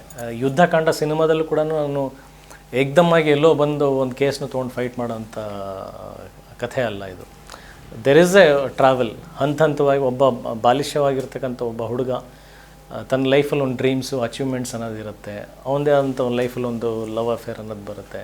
ಹೋಗ್ತಾ ಹೋಗ್ತಾ ಅವನು ದುಡ್ಡು ಮಾಡ್ಬೇಕು ಅನ್ನೋದಿರುತ್ತೆ. ದುಡ್ಡು ಮಾಡಿ ನಾನು ದೊಡ್ಡ ಲಾಯರಾಗಿ ಹೆಸರು ಮಾಡ್ಬೇಕು ಅನ್ನೋದಿರುತ್ತೆ. ಬಟ್ ಅದನ್ನೆಲ್ಲ ಬಿಟ್ಟು ಅವನು ಒಬ್ಬ ಅನಾಥ ಈ ಸಿನಿಮಾದಲ್ಲಿ. ಅದೆಲ್ಲ ಬಿಟ್ಟು ಅವನ ಒಳಗಡೆ ಗಾಢವಾಗಿ ಹ್ಯೂಮನ್ ವ್ಯಾಲ್ಯೂಸ್ ಅನ್ನೋದು ಇರುತ್ತೆ. ಒಂದು ಹೆಣ್ಮಗುಗೆ ಒಂದು ಅನ್ಯಾಯ ಆದಾಗ ಅವಳಿಗೆ ಅವಳ ಪರ ನಾನು ನಿಲ್ಲಬೇಕು ಅನ್ನೋದು ಒಂದು ಸ್ಟ್ರಾಂಗ್ ಎಲಿಮೆಂಟ್ ಏನಿದೆಯಲ್ಲ, ಅವ್ನು ದುಡ್ಡು ಮಾಡಬೇಕು, ಹೆಸರು ಮಾಡಬೇಕು ಅನ್ನೋದನ್ನು ಬಿಟ್ಟು ಒಂದು ಹೆಣ್ಣಿಗೋಸ್ಕರ ನಿಲ್ತಾನೆ. So there are phases of life. So ಆ ಹಂತದಲ್ಲಿ ಬರೋಂಥ ಇದೊಂದು ಹಾಡು ಅಷ್ಟೇ. ಬಟ್ ಇದೇ ಭರತ್ ಕ್ಯಾರೆಕ್ಟರ್ ಅಲ್ಲ. ಇನ್ನು ಅಂದರೆ ಈಗ ಕೃಷ್ಣನ ಜರ್ನಿ ಕೂಡ ಅವ್ನು ಚಿಕ್ಕವನ ಇದ್ದಾಗ ಬೆಣ್ಣೆ ಕದ್ದಾಗ ಹೇಗಿದ್ದ, ಸೀರೆ ಕದ್ದಾಗ ಹೇಗಿದ್ದ, ಆಮೇಲೆ ಮಹಾಭಾರತ ಯುದ್ಧಕ್ಕೆ ನಿಂತಾಗ ಅವನು ಕೃಷ್ಣನ ಅವತಾರವನ್ನೇ ನೋಡಬಹುದು faces there in the movie ಅಂತೀರಾ. ಹಾಗೆ ಅಜಯ್ ರಾವ್ ಅವರ ಚಿತ್ರನ ಜ್ಞಾಪಿಸ್ಕೊಳ್ಳೋದಾದರೆ ಎಲ್ಲ ಚಿತ್ರದ ಒಂದೊಂದು ಹಾಡುಗಳು ಪಟ್ ಪಟ್ ಪಟ್ ಅಂತ ಬರುತ್ತೆ sir. Because you have given musical hit movies, excuse me ಇಂದ ಹಿಡಿದು ಎಲ್ಲ ಚಿತ್ರಗಳ ಹಾಡುಗಳು ಫ್ಯಾಂಟಾಸ್ಟಿಕ್. ಈಗಲೂ ಕೂಡ I have acted in musical hit films. ನಾನು ಕೊಟ್ಟಿದ್ದಲ್ಲ ಅದು. ಬಟ್ ಅಂದರೆ ನೀವು ನೋಡಿದವ್ರಿಗೆ ಅದು ಅಜಯ್ ರಾವ್ ಚಿತ್ರದ ಹಾಡು ಅಂತಾನೆ ಬಿಂಬಿತ ಆಗೋದು. ಸೊ ಈ ಚಿತ್ರದಲ್ಲಿ ಮ್ಯೂಸಿಕ್ಗೆ ತಮ್ಮ ಕಾಂಟ್ರಿಬ್ಯೂಷನ್ ಹೇಗಿದೆ? ಎಷ್ಟು ಒಳ್ಳೆ ಹಾಡುಗಳಿದ್ದಾವೆ ಚಿತ್ರದಲ್ಲಿ. ಆಲ್ರೆಡಿ ಒಂದು ಹಾಡು 2+ ಮಿಲಿಯನ್ ಓಡಿದೆ, ಇಷ್ಟ ಆಗಿದೆ ಜನಕ್ಕೆ. ಸೊ ಹೇಗಿದೆ ಸರ್? ಲಕ್ಕಿಲಿ 2 ಮ್ಯೂಸಿಕ್ ಡೈರೆಕ್ಟರ್ಸ್ ಇದ್ದಾರೆ ಈ ಮೂವಿಗೆ. ಹಾಡುಗಳನ್ನು ಕೊಟ್ಟಂಥವ್ರು ಒಬ್ಬರು, ಹಿನ್ನೆಲೆ ಸಂಗೀತ ಮಾಡಿದಂಥವ್ರು ಒಬ್ಬರು. And both are wonderfully talented technicians. ಹಾಡುಗಳು ಮಾಡಿದ್ದು ಪ್ರವೀಣ್ ಅಂತ, ಸಿನಿಮಾಗೆ ಯಾವ ಸನ್ನಿವೇಶನಲ್ಲಿ ಯಾವ ಹಾಡು ಬರಬೇಕು ಅದು of course the director Pavan and ಅವ್ರ ತಮ್ಮನೇ ಪ್ರವೀಣ್. ಓಕೆ. ಸೊ ಇಬ್ಬರು ಕೂತ್ಕೊಂಡು ಅದನ್ನು ಕೋಆರ್ಡಿನೇಟ್ ಮಾಡಿರ್ತಕ್ಕಂಥದ್ದು and perfect placements. And background score ಅಂತ ಏನು ಬಂದಿದೆಯಲ್ಲ ಅದು ಕಂಪ್ಲೀಟ್ಲಿ ಸಿನಿಮಾನ ಡಿಫೈನ್ ಮಾಡ್ಕೊಂಡು ಹೋಗೋವಂಥ ಬ್ಯಾಕ್ಗ್ರೌಂಡ್ ಸ್ಕೋರ್ ಇಸ್ ಆಲ್ಸೋ ಒಂದು ಕ್ಯಾರೆಕ್ಟರ್ ಅಂತ ಹೇಳ್ಬೋದು ನಮ್ಮ ಸಿನಿಮಾದಲ್ಲಿ. And I am fan of background score. ನನ್ನ ಸಿನಿಮಾದು ಬ್ಯಾಕ್ಗ್ರೌಂಡ್ ಸ್ಕೋರ್ ಏನಿದೆಯಲ್ಲ ಅದು ಎಷ್ಟು ಸಲ ಕೇಳಿದ್ರು ಸಾಲದು ನನಗೆ. ಅಷ್ಟು ಎಂಜಾಯ್ ಮಾಡ್ತೀನಿ. ನಾವು ಇವಾಗ ಹೆಂಗೆ ಯಾವುದೋ ಒಂದು ಇಷ್ಟವಾದಂಥ ಊಟ ನಾವು ಸವಿತೀವಿ, ಅದನ್ನ ಇಷ್ಟ ಅಂತಂದ್ಬಿಟ್ಟು ಪದೇ ಪದೇ ಅದನ್ನ ತಿಂತೀನಿ. ಫಾರ್ ಎಕ್ಸಾಂಪಲ್ ನಂಗೆ ಒಂದು ಗುಲಾಬ್ ಜಾಮೂನ್ ಇಷ್ಟ ಇದೆ ಅಂದರೆ ಬರ್ತ್ಡೇ ಆಗಲಿ ಹಬ್ಬ ಆಗಲಿ ಏನೋ ಒಂದು ಕಂಪಲ್ಸರಿ ಹೇಳ್ಬಿಟ್ಟು ಮಾಡಿಸ್ತೀನಿ. ಯುದ್ಧಕಾಂಡ ಸಿನಿಮಾ ನಾನು ನೋಡಬೇಕಾದ್ರೆ ನನಗೆ ನಾನು ಭಾಳ ಆಸ್ವಾದಿಸೋದು re recording. Because I think that is going to create one milestone. B G M ಅದು ಒಂದು ಟ್ರೆಂಡ್ ಸೆಟ್ಟರ್ ಆಗುತ್ತೆ and that will give lot of goosebumps ಸಿನಿಮಾದಲ್ಲಿ. That is amazing. ಅದ್ರ ಫ್ಯಾನ್ ಆಗಿದ್ದೀನಿ ನಾನು. ಓ ದಟ್ಸ್ ನೀವೇ fan ಆಗಿದ್ದಾರೆ ಅಂದರೆ 100% ನಿಮ್ಮ ಫ್ಯಾನ್ಸ್ ಅದಕ್ಕೆ ಫ್ಯಾನ್ ಆಗೋದು ಗ್ಯಾರಂಟಿ ಅಂತ ಹೇಳ್ಬೋದು. ಸರ್, ಆ್ಯಕ್ಟರ್ ಆಗಿ ಪ್ರೊಡ್ಯೂಸರ್ ಆಗಿನೂ ರೋಲ್ ಪ್ಲೇ ಮಾಡೋದು ಎಷ್ಟು ಡಿಫಿಕಲ್ಟ್ ಆಗಿತ್ತು, ಇಲ್ಲ ಅದು ಆರಾಮಾಗಿ ಕ್ಯಾರಿ ಮಾಡ್ಬೋದು ಅಂತ ಹೇಳ್ತೀರಾ? ಹೇಗೆ ಸರ್ ತಾವು? ಬಿಕಾಸ್ ಪ್ರೊಡ್ಯೂಸರ್ ರೆಸ್ಪಾನ್ಸಿಬಿಲಿಟಿನೂ ಜಾಸ್ತಿ ಇರುತ್ತೆ. ಸೊ ಏನಾದರೂ ಲಿಮಿಟೇಷನ್ಸ್ ಇಸ್ತಾ ಇಷ್ಟೇ ಬಡ್ಜೆಟಲ್ಲಿ ಮಾಡಬೇಕು ಸಿನಿಮಾ ಅಂತ? ನಾನು ಕೇಳ್ಪಟ್ಟೆ ನೀವು ಆ ಥರ ಲಿಮಿಟೇಷನ್ ಇಟ್ಕೊಳಲ್ಲ, ಚಿತ್ರಕ್ಕೆ ಏನು ಬೇಕು ಕೊಡೋದು ನನ್ನ ಕರ್ತವ್ಯ ಅನ್ನೋಂಥವ್ರು ತಾವು. ಟು ಬಿ ಫ್ರ್ಯಾಂಕ್, ನನ್ನ ಬಜೆಟ್ ಎಲ್ಲಿ ಬಂದು ನಿಂತಿದೆ, ಎಷ್ಟಾಗಿದೆ ಎಕ್ಸಾಕ್ಟ್ ಕ್ಯಾಲ್ಕುಲೇಷನ್ ನಂಗೆ ಗೊತ್ತಿಲ್ಲ ಇನ್ನು. ಓ. ನಾನು ಅಂದ್ಕೊಂಡಿದ್ದು ಅಂದರೆ ಸ್ಟಾರ್ಟ್ ಮಾಡಿದಾಗ ಬೇರೆ ಇತ್ತು. ಐ ಥಿಂಕ್ 3-4 ಟೈಮ್ಸ್ ಜಾಸ್ತಿ ಆಗಿದೆ ಅದಕ್ಕಿಂತ. ಬಟ್ ಅದೇ ನಾನು ಹೇಳಿದ್ನಲ್ಲ, ನಾನು ಕೃಷ್ಣಲೀಲಾ ಮಾಡಿದಾಗಲೂ ಸಹ ಇವಾಗ ಮಾಡಿದಾಗಲೂ ಸಹ ನಾನು ಬಜೆಟನ್ನು ಚೌಕಟ್ಟು ಅನ್ನೋದನ್ನು ಇಟ್ಕೊಂಡಿಲ್ಲ. ಬಟ್ ನನ್ನ ತಲೆಯಲ್ಲಿ ಏನು ದಾಟಬಾರ್ದು ಅನ್ನೋದು ನನಗೆ ಗೊತ್ತಿದೆ. ಓಕೆ, ಇವಾಗ ನಮ್ಮ ದೇಶದ ಒಂದು ಗಡಿ ಇದೆ ಅಂತಂದರೆ ಇಷ್ಟೆಲ್ಲ ನಾನು ಇಡೀ ದೇಶ ಓಡಾಡ್ಬೋದು, ಕರ್ನಾಟಕದಲ್ಲೇ ಕೂತ್ಕೊಂಡು ಕೆಲಸ ಮಾಡ್ಬೋದು. ನನಗೆ ಆ ಔಟ್ಲೈನ್ ಬೌಂಡ್ರೀಸ್ ನನಗೆ ಗೊತ್ತಿದೆ. ಸೊ ಹಾಗಂತ ಅಂದರೆ ಏನದು ದುಂದು ವೆಚ್ಚ ಅನ್ನೋದೇನು ಹೇಳ್ತಾರೆ ಅದನ್ನು ನಾನು ಮಾಡೋಕ್ಕೆ ಹೋಗಿಲ್ಲ. ಅದನ್ನು ಭಾಳ ಇಂಟೆಲೆಕ್ಚುಯಲ್ ವೇನಲ್ಲೇ ಹ್ಯಾಂಡಲ್ ಮಾಡಿದ್ದೀವಿ. ಬಟ್ ಕೆಲವೊಂದು ಕಡೆ ಬೇಕು ಅಂತಂದಾಗ ಈಗ ಫಾರ್ ಎಕ್ಸಾಂಪಲ್ ಒಂದು ಶಾಟ್ ನಾನು ಇವಾಗಲೂ ನೆನಪಿದೆ, 6 ದಿನ ಶೂಟ್ ಮಾಡಿದ್ದೀವಿ. ಜಸ್ಟ್ ಒಂದು ಶಾಟ್, ನಾಟ್ ಎ ಸೀನ್, ಶಾರ್ಟನ್ನು. ಒಂದು ಶಾರ್ಟನ್ನು ಬರೀ 6 ದಿನ, ಅಂದರೆ ಬೆಳಿಗ್ಗೆ ನಾವು ಹೋಗೋದು ಈವ್ನಿಂಗ್ವರೆಗೂ ಒಂದು ಶಾಟ್, ಅದು ಬಂದಿಲ್ಲ ಅಂತಂದರೆ ಇನ್ನೊಂದು ದಿನ ಈ ಥರ 6 ದಿನ ಒಂದು ಶಾಟ್ ಮಾಡಿದ್ದೀವಿ. So very liberal producer to a director, to the film, to the strong content. Okay. ಈ ಕಾಂಟೆಂಟಿಗೆ ನಾನು ಕಾಂಪ್ರಮೈಸ್ ಆಗಬಾರ್ದು ಅನ್ನೋದು ನನ್ನ ಉದ್ದೇಶ. ಅದಕ್ಕೆ ನಾನು ಬೇರೆ ಪ್ರೊಡ್ಯೂಸರ್ಗೆ ಇದನ್ನು ಬರ್ಡನ್ ಹಾಕೋಕ್ಕೆ ಹೋಗಿಲ್ಲ. ನನಗೆ ಈ ಥರದ್ದು ಎಕ್ಸ್ಪೆಕ್ಟೇಷನ್ಸ್, ಎಸ್ಟಿಮೇಷನ್ಸ್ ಗೊತ್ತಿತ್ತು, ಈ ಥರ ಕೆಲವೊಂದು ಆಗ್ತವೆ ಅನ್ನೋದು ನನಗೆ ಗೊತ್ತಿರೋದ್ರಿಂದ. ಇದೇ ಬೇರೆ ಪ್ರೊಡ್ಯೂಸರ್ ಆಗಿದ್ದರೆ ನಾನು 6 ದಿನದ ರಿಸ್ಕ್ ತೊಗೊಳ್ತಾ ಇರಲಿಲ್ಲ. ಬಿಕಾಸ್ ಇಟ್ಸ್ ಮೀ, ಅದಕ್ಕೆ ಅಂತಲೇ ನಾನು ತೊಗೊಂಡಿದ್ದೆ ಸಿನಿಮಾ ಆ್ಯಸ್ ಎ ಪ್ರೊಡ್ಯೂಸರ್. ಅದು ಬರೋವರೆಗೂ ನಾವು ಬಿಟ್ಟಿಲ್ಲ. ನನ್ನ ತಲೆಯಲ್ಲಿ ಕೆಲವೊಂದು ರಿದಮ್ ಬಾರ್ಸಿತ್ತು, ಆ ಟೈಮಿಂಗಿಗೆ ಬರಬೇಕು, ಆ ಟೈಮಿಂಗಿಗೆ ಅದು ಕಟ್ ಆಗಬೇಕು. ಹಾಗಾಗಿ ಅಷ್ಟು ದಿನ ಯಾರಿಗೂ ಗೊತ್ತಾಗ್ತಾ ಇಲ್ಲ ಯಾಕೆ ತೊಗೊಳ್ತಾ ಇದ್ದೀವಿ ಅದನ್ನು ಅಂತ. ನೋಡೋರು ನಮ್ಮನ್ನು ದಡ್ಡರ ಥರ ನೋಡ್ತಿದ್ದಾರೆ, ಹುಚ್ಚಿರುತ್ತೆ. ಡೈಲಿ ಬರ್ತಾರೆ, ಕ್ಯಾಮ್ರಾ ಇಡ್ತಾರೆ, ಕ್ರೂ ಕರೆಸ್ತಾರೆ, ಇದೇ ಮಾಡ್ತಾ ಇದ್ದಾರಲ್ಲ ಅಂತ. ಬಟ್ ದೆರ್ ಈಸ್ ಸಮಥಿಂಗ್, ಅದು ಸಿನಿಮಾ ನೋಡಿದಾಗಲೇ ಗೊತ್ತಾಗುತ್ತೆ. ಸೊ ಆ ಶಾರ್ಟ್ ಅಷ್ಟೊಂದು ಪ್ರಾಮುಖ್ಯತೆ ಇರುತ್ತೆ ಸರ್ ಚಿತ್ರದಲ್ಲಿ, ಮೇಜರ್ ಶಾರ್ಟ್ ಹಾಗಾದರೆ? ಮೇ ಬಿ ಬೇರೆಯವ್ರಿಗೆ ಅದು ಮೇಜರ್ ಅನಿಸುತ್ತೋ ಅನಿಸಲ್ವೋ ನನಗೆ ಗೊತ್ತಿಲ್ಲ. ಬಟ್ ನನಗೆ ಪರ್ಫೆಕ್ಷನ್, ಟು ದಿ ಪರ್ಫೆಕ್ಷನ್ ಬರಬೇಕದು ಅಷ್ಟೇ. ಅದು ಎಷ್ಟು ಇದು ಇಂಪಾರ್ಟೆಂಟ್ ಇದೆ ಅಂತಲೇ ಅಲ್ಲ, ಈ ಶಾರ್ಟ್ ನಾವು ಇಟ್ಟಿದ್ದೀವಿ ಸ್ಕ್ರಿಪ್ಟಲ್ಲಿ ಅಂದರೆ ಈ ಶಾರ್ಟ್ ಹಂಗೆ ಬರಬೇಕಷ್ಟೇ. ಸೊ ನಮ್ಮ ನಿರ್ದೇಶಕರು ಪವನ್ ಅವ್ರ ಬಗ್ಗೆ ಹೇಳಿದ್ರೆ ಏನು ಹೇಳ್ತೀರಿ? ಹೇಗಿತ್ತು ಫಸ್ಟ್ ಇನಿಷಿಯಲಿ ನಮಗೆ ಸ್ಕ್ರಿಪ್ಟನ್ನು ಹೇಳಿದಾಗಿಂದ ಹಿಡಿದು ಮೂವಿ ಕಂಪ್ಲೀಟ್ ಆಗೋ ತನಕ? ಸೊ ಹೇಗಿತ್ತು? Is A excellent writer. ಅಂದರೆ ಇವಾಗ ಒಂದು ಅಷ್ಟು ದೊಡ್ಡ ಬಜೆಟ್ ಹಾಕಿ ನಾವು ಸಿನಿಮಾ ಮಾಡ್ತಿದ್ದೀವಿ ಅಂತಂದರೆ ಅದಕ್ಕೆ ಕಂಟೆಂಟ್ ಈಸ್ ವೆರಿ ಇಂಪಾರ್ಟೆಂಟ್. ನಾನು ಯಾವುದೂ ಇಲ್ಲದೆ ನಾನು ಸುಮ್ಮನೆ ಎಲ್ಲೋ ಒಂದು ಕಡೆ ಖರ್ಚು ಮಾಡಿದರೆ ಅದಕ್ಕೆ ವ್ಯಾಲ್ಯೂ ಇಲ್ಲ. So for that way I have to give the credit to the writer. For that way Pavan is an excellent writer. Character ಆಯಾಮಗಳು, ಕಥೆಯ ಆಯಾಮಗಳು ಭಾಳ ಚೆನ್ನಾಗಿ ತಿಳ್ಕೊಂಡಿರ್ತಕ್ಕಂಥ ಒಂದು ಹುಡುಗ.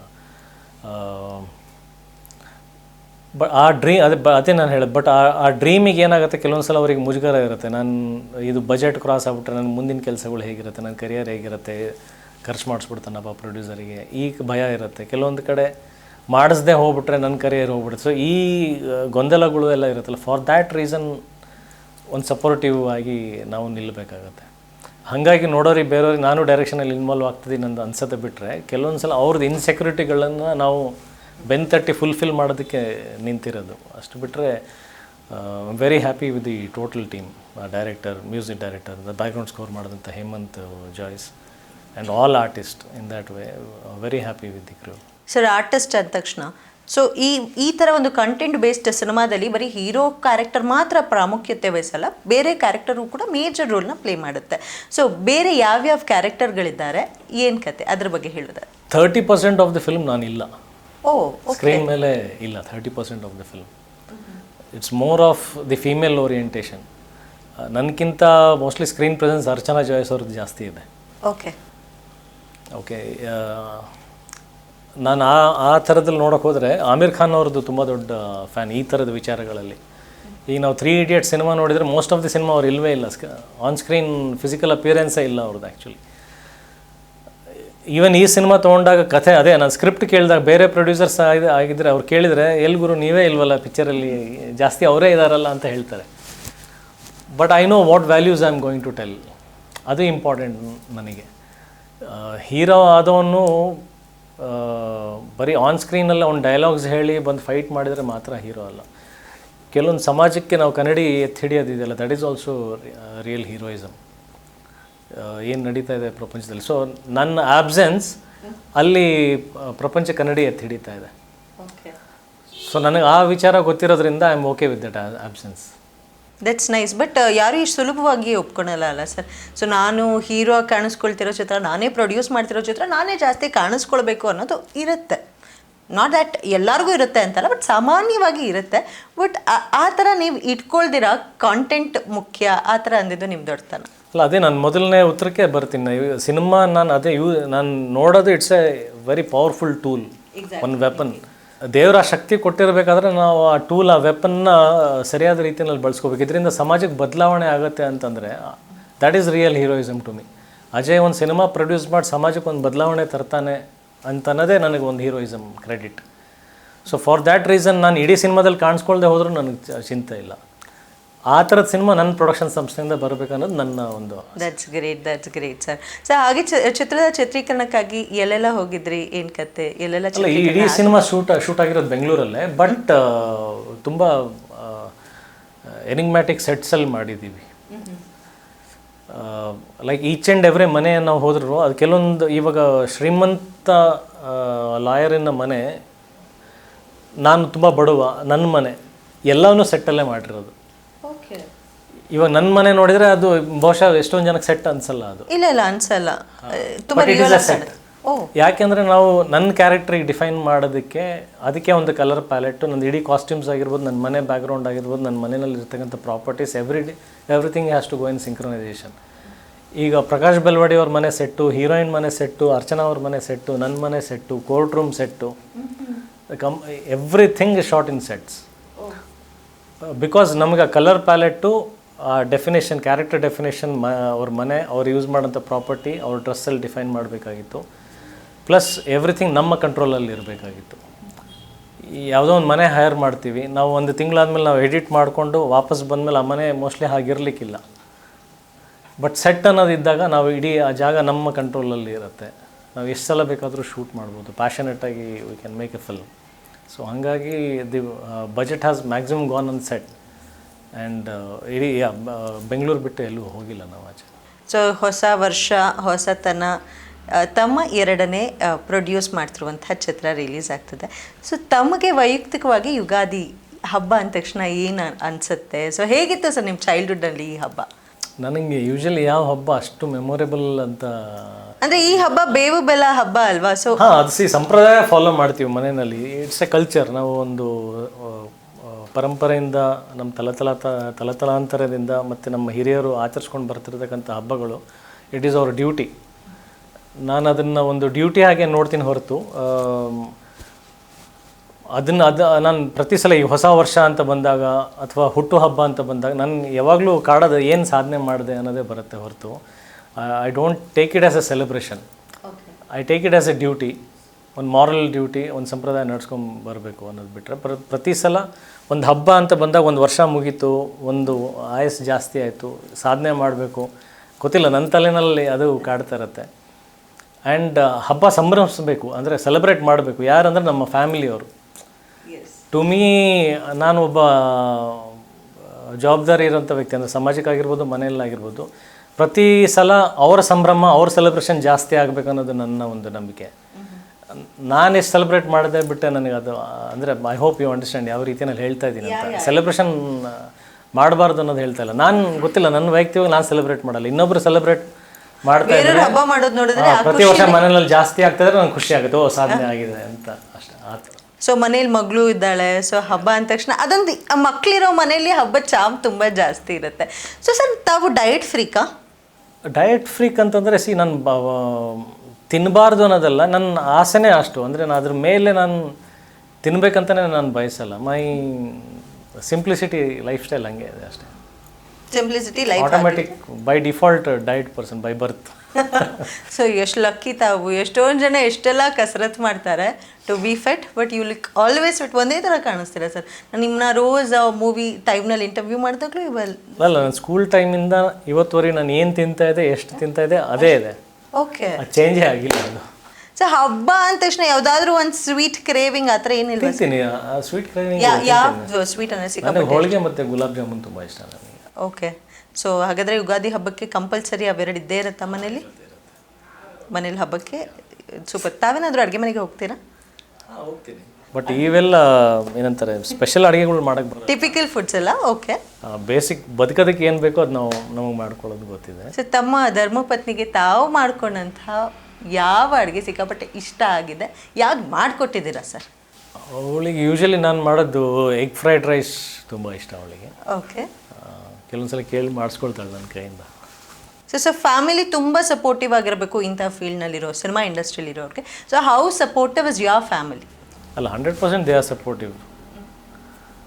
ಯಾವತ್ತೂ ಅವರು ಕೇಳಲ್ಲ, ನಾವು ಹೇಳಲ್ಲ. ಏನು ಕೆಲಸ ಮಾಡ್ತಾಯಿದ್ದೀವಿ, ಏನು ಕಷ್ಟಪಟ್ಟಿದ್ದೀವಿ, ನಮ್ಮದು ಹೊರಗಡೆ ಸಮಸ್ಯೆಗಳು ಏನು ಅವ್ರಿಗೆ ಹೇಳ್ಬಿಟ್ಟಿದ್ದೀವಿ. ನೀವು ಕೇಳೋಕ್ಕೆ ಬರಬೇಡಿ, ನಾವು ಹೇಳೋಕ್ಕೆ ಹೋಗಲ್ಲ. Because that is part of my duty. ನಾನು ಮಾಡಲೇಬೇಕದು. ಮದುವೆ ಆಗದೆ ಇದ್ದಿದ್ರೂ ಅದನ್ನೇ ಮಾಡ್ತಾಯಿದ್ದೆ, ಮದುವೆ ಆಗಿದ್ದೀನಿ ಅಂತಂದ್ರೂ ಅದನ್ನೇ ಮಾಡಲೇಬೇಕು. ಬಿಕಾಸ್ ಮೈ ಪ್ಯಾಷನ್ ಅದೇ ಇದೆ. ಆ್ಯಂಡ್ ಅಫ್ಕೋರ್ಸ್ ಒಂದು ದೊಡ್ಡತನ ಆನ್ ಸ್ಕ್ರೀನಲ್ಲಿ ನಮ್ಮನ್ನು ರೊಮ್ಯಾನ್ಸ್ ಮಾಡೋದು ನೋಡ್ತಾರೆ, ಫೈಟ್ ಮಾಡೋದು ನೋಡ್ತಾರೆ ಎಲ್ಲ. But there no it's duty, it's part of my work ಅನ್ನೋದು. ಸೊ ಅದು ಮುಂಚೆನೇ ಮೆಂಟಲಿ ಪ್ರಿಪೇರ್ಡ್ ಆಗಿರ್ತಕ್ಕಂಥ ವಿಚಾರಗಳು. So in that way I appreciate her. Sir, ಈಗ ಮಗಳು ಮಾತಾಡ್ತಾಳೆ, ಅಪ್ಪಂದ ಚಿತ್ರಗಳನ್ನ ನೋಡಿರ್ತಾಳೆ, ಹಾಡುಗಳಂತೂ 100% ನೋಡಿರ್ತಾಳೆ. ಸೊ ಅವಳಿಗೆ ಇಷ್ಟವಾದ ಹಾಡು ಯಾವುದು ಸರ್? ಯಾವುದಾದ್ರೂ ಹಾಡು ಹಾಡೋದು, ಇಲ್ಲ ಅಪ್ಪ ಅದ್ರಲ್ಲಿ ನೀನು ಚೆನ್ನಾಗಿ ಕಾಣಿಸ್ತೀಯ ಅಂತ ಹೇಳಿರೋದು ಉಂಟಾ? ಅವಳಿಗೆ ಅಂದರೆ ಯಾವುದು ಟ್ರೆಂಡಲ್ಲಿ ಹೊಸದಾಗಿ ಯಾವ್ದು ಬರ್ತಾ ಇರುತ್ತಲ್ಲ ಅದು ಜಾಸ್ತಿ ಅವಳಿಗೆ. ಬಿಕಾಸ್ ಮನೆಯಲ್ಲಿ ಅದೇ ಪ್ಲೇ ಆಗ್ತಾ ಇರುತ್ತೆ, ನಾವು ಚರ್ಚೆ ಮಾಡುವಾಗ ಇನ್ನೊಂದು ಅದಕ್ಕೆ ಪದೇ ಪದೇ ಕೇಳ್ತಿರ್ತಾಳಲ್ಲ. ಸೊ ಟ್ರೆಂಡಲ್ಲಿರೋದೇ ಅವಳಿಗೆ ಇಷ್ಟವಾದಂಥ ಹಾಡುಗಳು. ಏನು ಇತಿಹಾಸ ಸೃಷ್ಟಿ ಮಾಡಿದ ಪಾಪ ಅವಳಿಗೆ ಗೊತ್ತಿಲ್ವಲ್ಲ. ಸೊ ನಮಗೂ ಅದೇ ಇರುತ್ತೆ. ಇವಾಗಿನ ಟ್ರೆಂಡ್ ಸಾಂಗ್ ಕೇಳಿ ಇಷ್ಟಪಡ್ತಿದ್ದಾಳೆ, ಇದು ವರ್ಕ್ ಆಗುತ್ತೆ ಅಷ್ಟೇ. ನಾವು ಕೂಡ ನೋಡ್ತಿರ್ತೀವಿ. ಅವಳಿಗೂ ಪಾಪ ತುಂಬ ಮುಗ್ದೆ. ಅವಳಿಗೆ ನಾವು ಏನು ಪ್ಲೇ ಮಾಡ್ತಿರ್ತೀವಿ, ಏನು ಗುರುಗ್ತಾ ಇರ್ತೀವಿ, ಅದನ್ನೇ ಅವಳು ಪಾಪ ಫಾಲೋ ಮಾಡ್ತಿರ್ತಾಳೆ. ಸರ್, ನಿಮ್ಮ ವೈಫ್ ಯಾವುದಾದ್ರೂ ಕ್ಯಾರೆಕ್ಟರ್ ನೋಡಿ ಈ ಕ್ಯಾರೆಕ್ಟರ್ ಸಖತ್ತಾಗಿ ಮಾಡಿದ್ದೀರಾ ಅಂದಿದ್ದಾದರೆ ಯಾವುದದು? ಅವಳು ಕೃಷ್ಣಲೀಲ ತುಂಬ. ಕೃಷ್ಣಲೀಲ. ಸೊ ಅವರು ಯಾವ ಹಾಡನ್ನು ಇಷ್ಟಪಟ್ಟು ನಿಮ್ಗೆ ಹೇಳಿರೋದು ಉಂಟಾ ಸರ್? ಈ ಚಿತ್ರದ ಈ ಹಾಡು ನಂಗೆ ತುಂಬ ಇಷ್ಟ ಅಂತ. ಬಿಕಾಸ್ ನನ್ನ ಫ್ಯಾಮಿಲಿನಲ್ಲಿ ನನ್ನಮ್ಮಂಗೆ ನಿಮ್ಮ ಹಾಡು ಸಿಕ್ಕಾಪಟ್ಟು ಖುಷಿಯಾಗಿದೆ, ಏಕೋ ನಿನ್ನಿಂದಲೇ ನಾನು ಹಿಂದೆ ಮಾಡ್ತಿದ್ದೆ ಅಂತ ಚಾನಲ್ ನಮ್ಮಮ್ಮ ಯಾವಾಗ ಕಾಲ್ ಮಾಡಿದ್ರು ಆ ಹಾಡು ಪ್ಲೇ ಮಾಡು ಅಂತ ಕೇಳೋರು. ಸೊ ಈ ಥರ ತುಂಬ ಕನೆಕ್ಟ್ ಆಗಿರ್ತಾರೆ ತಮ್ಮ ಹಾಡುಗಳಿಗೆ. ಸೊ ಅಲ್ಲ, ಅದೇ ಮದುವೆ ಆಗೋಕ್ಕೂ ಮುಂಚೆ ಕೇಳಿ ಫ್ಲಾನ್ ಆಗಿರ್ತಾರಲ್ಲ, ಅದೇ ಅವ್ರಿಗೆ ತಲೆನಲ್ಲಿ ಹಾಗೆ ಕೂತ್ಕೊಂಡಿರ್ತಾರೆ, ಹಾಗೆ ನೋಡಿರ್ತಾರೆ. ಯಾವ ಹಾಡು? ಸಾರಿ, ಎಕ್ಸಾಕ್ಟ್ಲಿ ನನಗೆ ಅದು ಗೊತ್ತಿಲ್ಲ. ಬಟ್ ಕೇಳಿದಾಗೆಲ್ಲ ಹಳೆ ಸಿನಿಮಾಗಳೆಲ್ಲ ತುಂಬ ಇಷ್ಟಪಟ್ಟಿದ್ದಾರೆ ಅವರು. ಓಕೆ. ಬಟ್ ಅದು ಇತ್ತೀಚೆಗೆ ಯುದ್ಧಕಾಂಡ ನೋಡಿ ಶಿ ವಾಸ್ ಮೆಸ್ಮರೈಸ್ಡ್. ಒಂದು 20 ನಿಮಿಷ ಹತ್ತಿದ್ದಾಳೆ ಸಿನಿಮಾ ನೋಡ್ಬಿಟ್ಟು. ಅವಳು ತುಂಬ ಅಂದರೆ ತುಂಬ ಕನೆಕ್ಟ್ ಆಗ್ಬಿಟ್ಲು. ಬಿಕಾಸ್ ಅಂದರೆ ಅವಳು ಒಂದು ತಾಯಿ ಆಗಿರೋದ್ರಿಂದ, ಹೆಣ್ಮಗು ತಾಯಿ ಆಗಿರೋದ್ರಿಂದ ಸಿಕ್ಕಾಪಟ್ಟೆ ಕನೆಕ್ಟ್ ಆಗಿ. ಐ ಥಿಂಕ್ ಕೃಷ್ಣಲೀಲಾನ ಮೀರಿಸಿದ ಸಿನಿಮಾ ಅಂದರೆ ಐ ಥಿಂಕ್ ಯುದ್ಧಕಾಂಡ. ಫ್ಯಾಮಿಲಿ ಕೂಡ ದಟ್ಸ್ ಫ್ಯಾಂಟಾಸ್ಟಿಕ್. ಆ ಕನೆಕ್ಷನ್ ಬಿಲ್ಡ್ ಮಾಡಿದೆ ಅಂತ ಹೇಳ್ತಿದ್ದೀರಾ. ಸರ್, ಈ ಹಿಂದೆ ತಾಯಿಗೆ ತಕ್ಕ ಮಗ ಚಿತ್ರದಲ್ಲಿ ನಿಮ್ಮ ತಾಯಿ ಕ್ಯಾರೆಕ್ಟರ್ ಪ್ಲೇ ಮಾಡಿದವರು ಬ್ಲ್ಯಾಕ್ ಕೋಟ್ನ ಹಾಕ್ಕೊಂಡಿದ್ರು. ಸೊ ಸುಮಲತಾ ಮೇಡಮ್ ಬಗ್ಗೆ ಹೇಳೋದಾದ್ರೆ ಏನು ಹೇಳ್ತೀರಾ? ಆ ಬ್ಲ್ಯಾಕ್ಔಟ್ಗೂ ಈ ಬ್ಲ್ಯಾಕ್ಔಟ್ ನೋಡಿದಾಗ ತಾನು ಒಂದು ಚಿತ್ರದಲ್ಲಿ ಬ್ಲ್ಯಾಕ್ಔಟ್ ಹಾಕ್ತೀನಿ ಅನ್ಕೊಂಡಿದ್ರಾ? ಸೊ ಹೇಗೆ ಸರ್? ಅಲ್ಲ, ಹಾಗೆ ಅಂದ್ಕೊಂಡಿದ್ನ ಅಂತ ಹೇಳೋದು ಕಷ್ಟ ಆಗುತ್ತೆ. ಬಿಕಾಸ್ ಆ ಸಿನಿಮಾ ಮಾಡಬೇಕಾದ್ರೆ ಅದರಲ್ಲೇ ಇರ್ತೀವಿ. What to say, black coat is always for justice. ಅದು ಕಪ್ಪಗಿದ್ರೂ ಜಸ್ಟಿಸ್ಗೋಸ್ಕರನೇ ಫೈಟ್ ಮಾಡ್ತಾ ಇರುತ್ತೆ. ಏನು ಹೇಳಿ ಇದ್ರ ಬಗ್ಗೆ ನಾನು?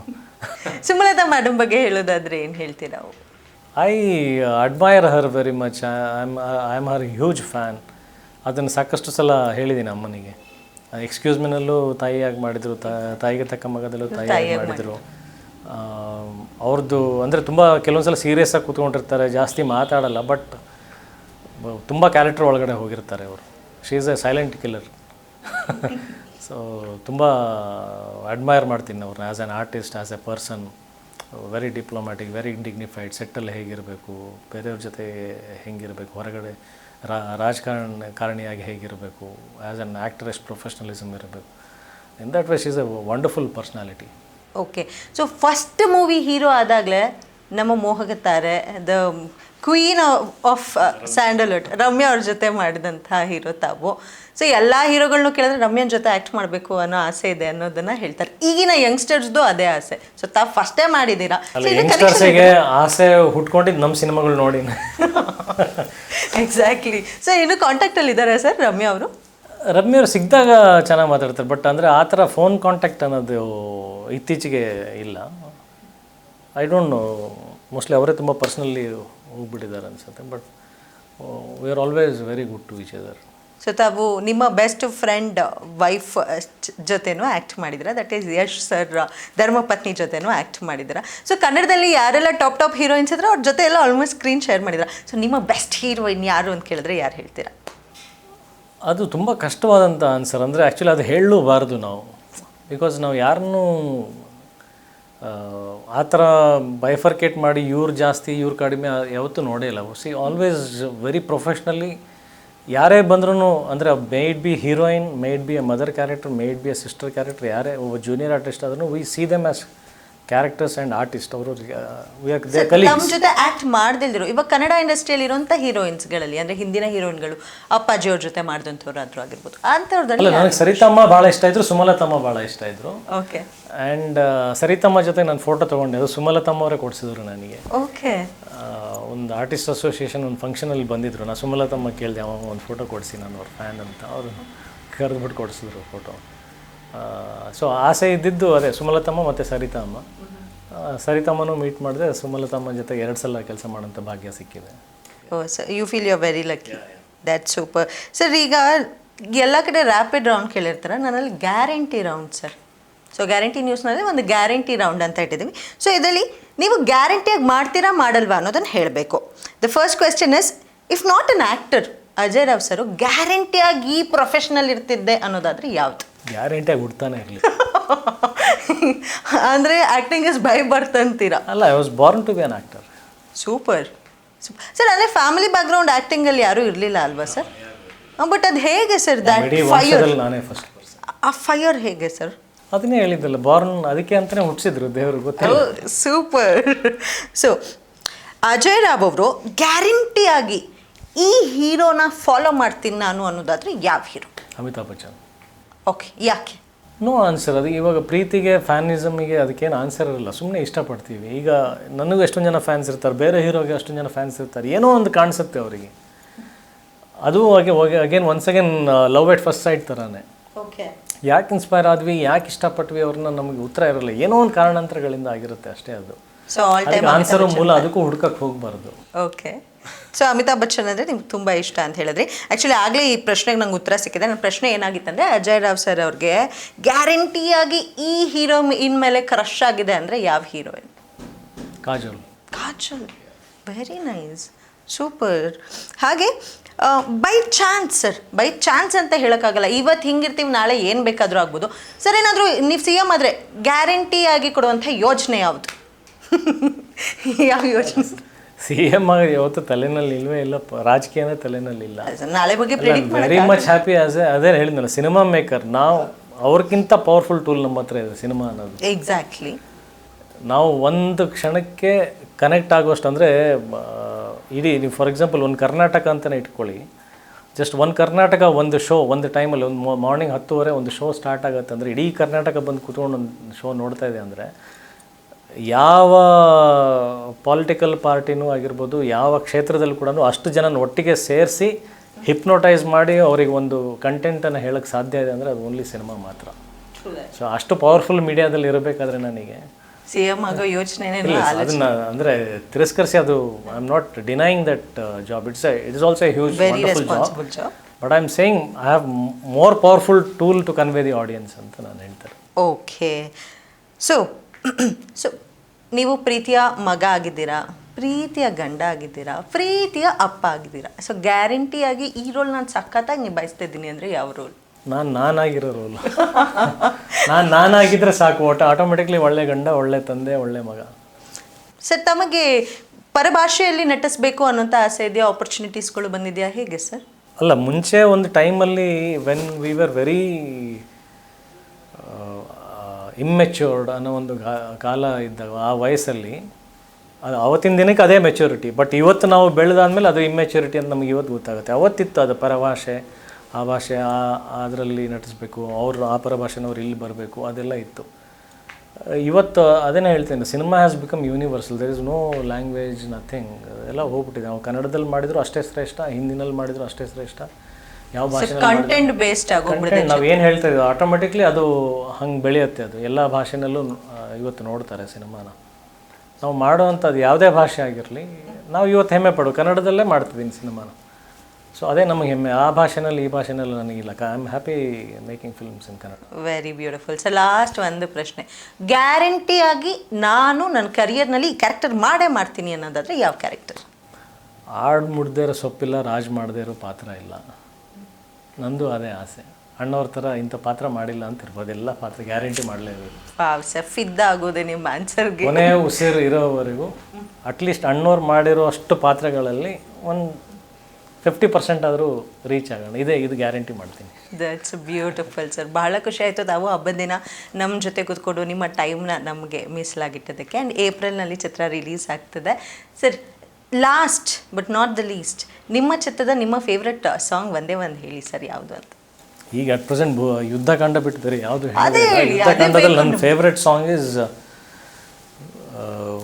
ಭುವಿಯಲ್ಲಿ ಆದಾಗೆಲ್ಲ ನ್ಯಾಯ ನೀತಿ ಸಂಹಾರ, ಬರುತ್ತಾನೆ ಕೃಷ್ಣ ತಾಳಿ ಬೇರೆ ಬೇರೆ ಅವತಾರ. ಇದು ನನ್ನ favourite song. Wow, nice sir. ಯಾವಾಗ ಸರ್ ಚಿತ್ರದ ರಿಲೀಸ್ ಡೇಟು ಏನಾದರೂ ಅನೌನ್ಸ್ ಮಾಡಿ? ಅಲ್ಲ, ಆಸ್ ಆಫ್ ನಾವು April 18th ಬರ್ತೀನಿ ಅಂತ ಗ್ಯಾರಂಟಿ ಅಂತ ಅನ್ಕೊಂಡಿದ್ದೀನಿ ನಾನು. ಸೊ ಗ್ಯಾರಂಟಿನಲ್ಲಿ ಬ್ರೇಕಿಂಗ್, April 18th ಬರ್ತಾ ಇದ್ದಾರೆ ಅಜಯ್ ರಾವ್ ಸರ್ ಯುದ್ಧಕಾಂಡ ಚಿತ್ರದಲ್ಲಿ. Depending upon distributors, theatres. Promotion ಯಾವ ರೀತಿ ಮಾಡಬೇಕು ಅಂತ ಏನಾದರೂ ಪ್ಲಾನಿಂಗ್ಸ್ ಇದೆಯಾ ಸರ್? ಬಲವಾಗಿ ಹೆಣ್ಮಕ್ಳು ನನ್ನ ಜೊತೆ ನಿಲ್ಲಬೇಕು. ಈ ಸಿನಿಮಾ ಅಲ್ಲ, ಯಾಕೆ ಅಂತಂದರೆ ಇದು ಹೆಣ್ಮಕ್ಳಿಗೆ ಮಾಡಿರ್ತಕ್ಕಂಥ ಸಿನಿಮಾ. ಹೆಣ್ಮಕ್ಳಿಗೆ ಗೌರವ ಕೊಡುವಂಥ ಒಂದು ಪರಿಸರ ನಿರ್ಮಾಣ ಆದರೆ ಆಟೋಮೆಟಿಕ್ಲಿ ಆ ಜಾಗ ಪವಿತ್ರವಾಗಿರುತ್ತೆ, ಆ ಜಾಗ ಸುರಕ್ಷಿತವಾಗಿರುತ್ತೆ, ಆ ಜಾಗ ಭಾಳ ಖುಷಿಯಾಗಿರುತ್ತೆ. ಎಲ್ಲಿ ಹೆಣ್ಮಕ್ಳು ನಗ್ತಾ ಇರ್ತಾರೆ, ಎಲ್ಲಿ ಹೆಣ್ಮಕ್ಳು ಖುಷಿಯಾಗಿರ್ತಾರೆ, ಆ ಜಾಗ ಚೆನ್ನಾಗಿದೆ ಅಂತಲೇ ಅರ್ಥ. ಸೊ ಈ ಯುದ್ಧಕಾಂಡ ಹೋರಾಟ ಇರೋದೇ ಅದೇ. ನಮ್ಮ ದೇಶದ್ದು ನಾವು ಪೂಜೆ ಮಾಡೋದೇ ನಾವು ಹೆಣ್ಮಕ್ಳನ್ನ ಅಲ್ವಾ. ಯತ್ರ ನಾರಸ್ತ ಪೂಜಂತೆ ರಮತೆ ತತ್ರ ದೇವತಾ ಅಂತ ಹೇಳ್ತೀವಿ ನಾವು. ಅದನ್ನು ಬರೀ ಶ್ಲೋಕ ಮಂತ್ರಗಳಲ್ಲಿ ಅದು ಬುಕ್ಸ್ನಲ್ಲಿ ಓದೋದಲ್ಲದೆ ಅದು ಪ್ರಾಕ್ಟಿಕಲಿ ನಾವು ನಡ್ಕೋಬೇಕು. ಹಾಗೆ ಆವಾಗ ಗಾಂಧೀಜಿನೂ ಹೇಳಿದರು, ಯಾವಾಗ 12 ಗಂಟೆಗೆ ಹೆಣ್ಮಕ್ಳು ಒಂಟಿಯಾಗಿ ಓಡಾಡ್ತಾಳೆ ಅವತ್ತು ನಮ್ಮ ದೇಶ ಸುರಕ್ಷಿತವಾಗಿದೆ ಅಂತ ಅವರು ಹೇಳಿದರು. ಇವತ್ತಿಗೂ ಅದು ಸಾಧ್ಯವಾಗ್ತಾಯಿಲ್ಲ. ಆದರೆ ಪ್ರಯತ್ನ ನಿರಂತರವಾಗಿರಬೇಕು. ಆ ಒಂದು ಪ್ರಯತ್ನವೇ ಯುದ್ಧಕಾಂಡ. ಸೊ ಅದಕ್ಕೆ ಬಲವಾಗಿ ಹೆಣ್ಮಕ್ಳು ಕೂಡ ಹೋರಾಟಕ್ಕೆ ಬರಬೇಕು ಇದ್ರ ಜೊತೆಗೆ, ಯುದ್ಧಕಾಂಡ ಜೊತೆಗೆ. ಆಗ ನಾವು ಒಂದು ಚಳವಳಿಯನ್ನು ಮಾಡೋಕ್ಕೆ ಸಾಧ್ಯ, ಒಂದು ರೆವಲ್ಯೂಷನ್ ಕ್ರಿಯೇಟ್ ಮಾಡೋಕ್ಕೆ ಸಾಧ್ಯ. ಸೊ ಈ Yuddhakanda is all about the female strength. So ಹೆಣ್ಮಕ್ಳು ನಿಂತ್ಕೊಂಡ್ರೆ ಪಬ್ಲಿಸಿಟಿ ಆಟೋಮೆಟಿಕ್ಲಿ ಆಗುತ್ತೆ. ಸೊ ಐ ರಿಕ್ವೆಸ್ಟ್ ಜಸ್ಟ್ ಹೆಣ್ಮಕ್ಳು ನನ್ನ ಜೊತೆಗೆ ಬಂದು ಕೈ ಜೋಡಿಸಿ ಅಷ್ಟೇ. That's beautiful. ಬಹಳ ಖುಷಿ ಆಯಿತು ತಮ್ಮ ಜೊತೆ ಮಾತಾಡಿ. ಮತ್ತೊಮ್ಮೆ ತಮಗೆ ಹಬ್ಬದ ಹಾರ್ದಿಕ ಶುಭಾಶಯಗಳು ಸರ್. ಮತ್ತೆ ಮೀಟ್ ಆಗೋಣ sir with sweet box. So ನಿಮ್ಮ ಚಿತ್ರದ ಸಕ್ಸಸ್ನೊಂದಿಗೆ ಇಸ್ ಗ್ಯಾರಂಟಿ. ಗ್ಯಾರಂಟಿ. ನೋಡೋದಲ್ಲ, ಇದಾಗಿತ್ತು ಇವತ್ತಿನ ವಿಶೇಷ ಕಾರ್ಯಕ್ರಮ. ನನ್ನ ಜೊತೆ ಅಜಯ್ ರಾವ್ ಸರ್ ಇಷ್ಟು ತನಕ ಇದ್ರು. ಆ್ಯಂಡ್ ನಾವು ಮಾತಾಡಿದ್ದು ಯುದ್ಧಕಾಂಡ ಚಿತ್ರದ ಕುರಿತಾಗಿ. ಸೊ ಯುದ್ಧಕಾಂಡ ಚಿತ್ರ ಇದೇ ಏಪ್ರಿಲ್ನಲ್ಲಿ ರಿಲೀಸ್ ಆಗ್ತದೆ, 18ನೇ ತಾರೀಕು ಅಂತ ಹೇಳಿದ್ದಾರೆ. ಸೊ ನೀವು ಚಿತ್ರಮಂದಿರಕ್ಕೆ ಭೇಟಿ ನೀಡಿ ಚಿತ್ರಾನ ನೋಡಿ ನಿಮ್ಮ ಫೀಡ್ಬ್ಯಾಕ್ನ ತಿಳಿಸ್ತೀವಿ ಅಂತ ಹೇಳ್ತಾ ಇವತ್ತಿನ ಕಾರ್ಯಕ್ರಮನ ಮುಗಿಸ್ಕೊಡ್ತಾ ಇದ್ದೀನಿ. ಧನ್ಯವಾದಗಳು. Thank you so much.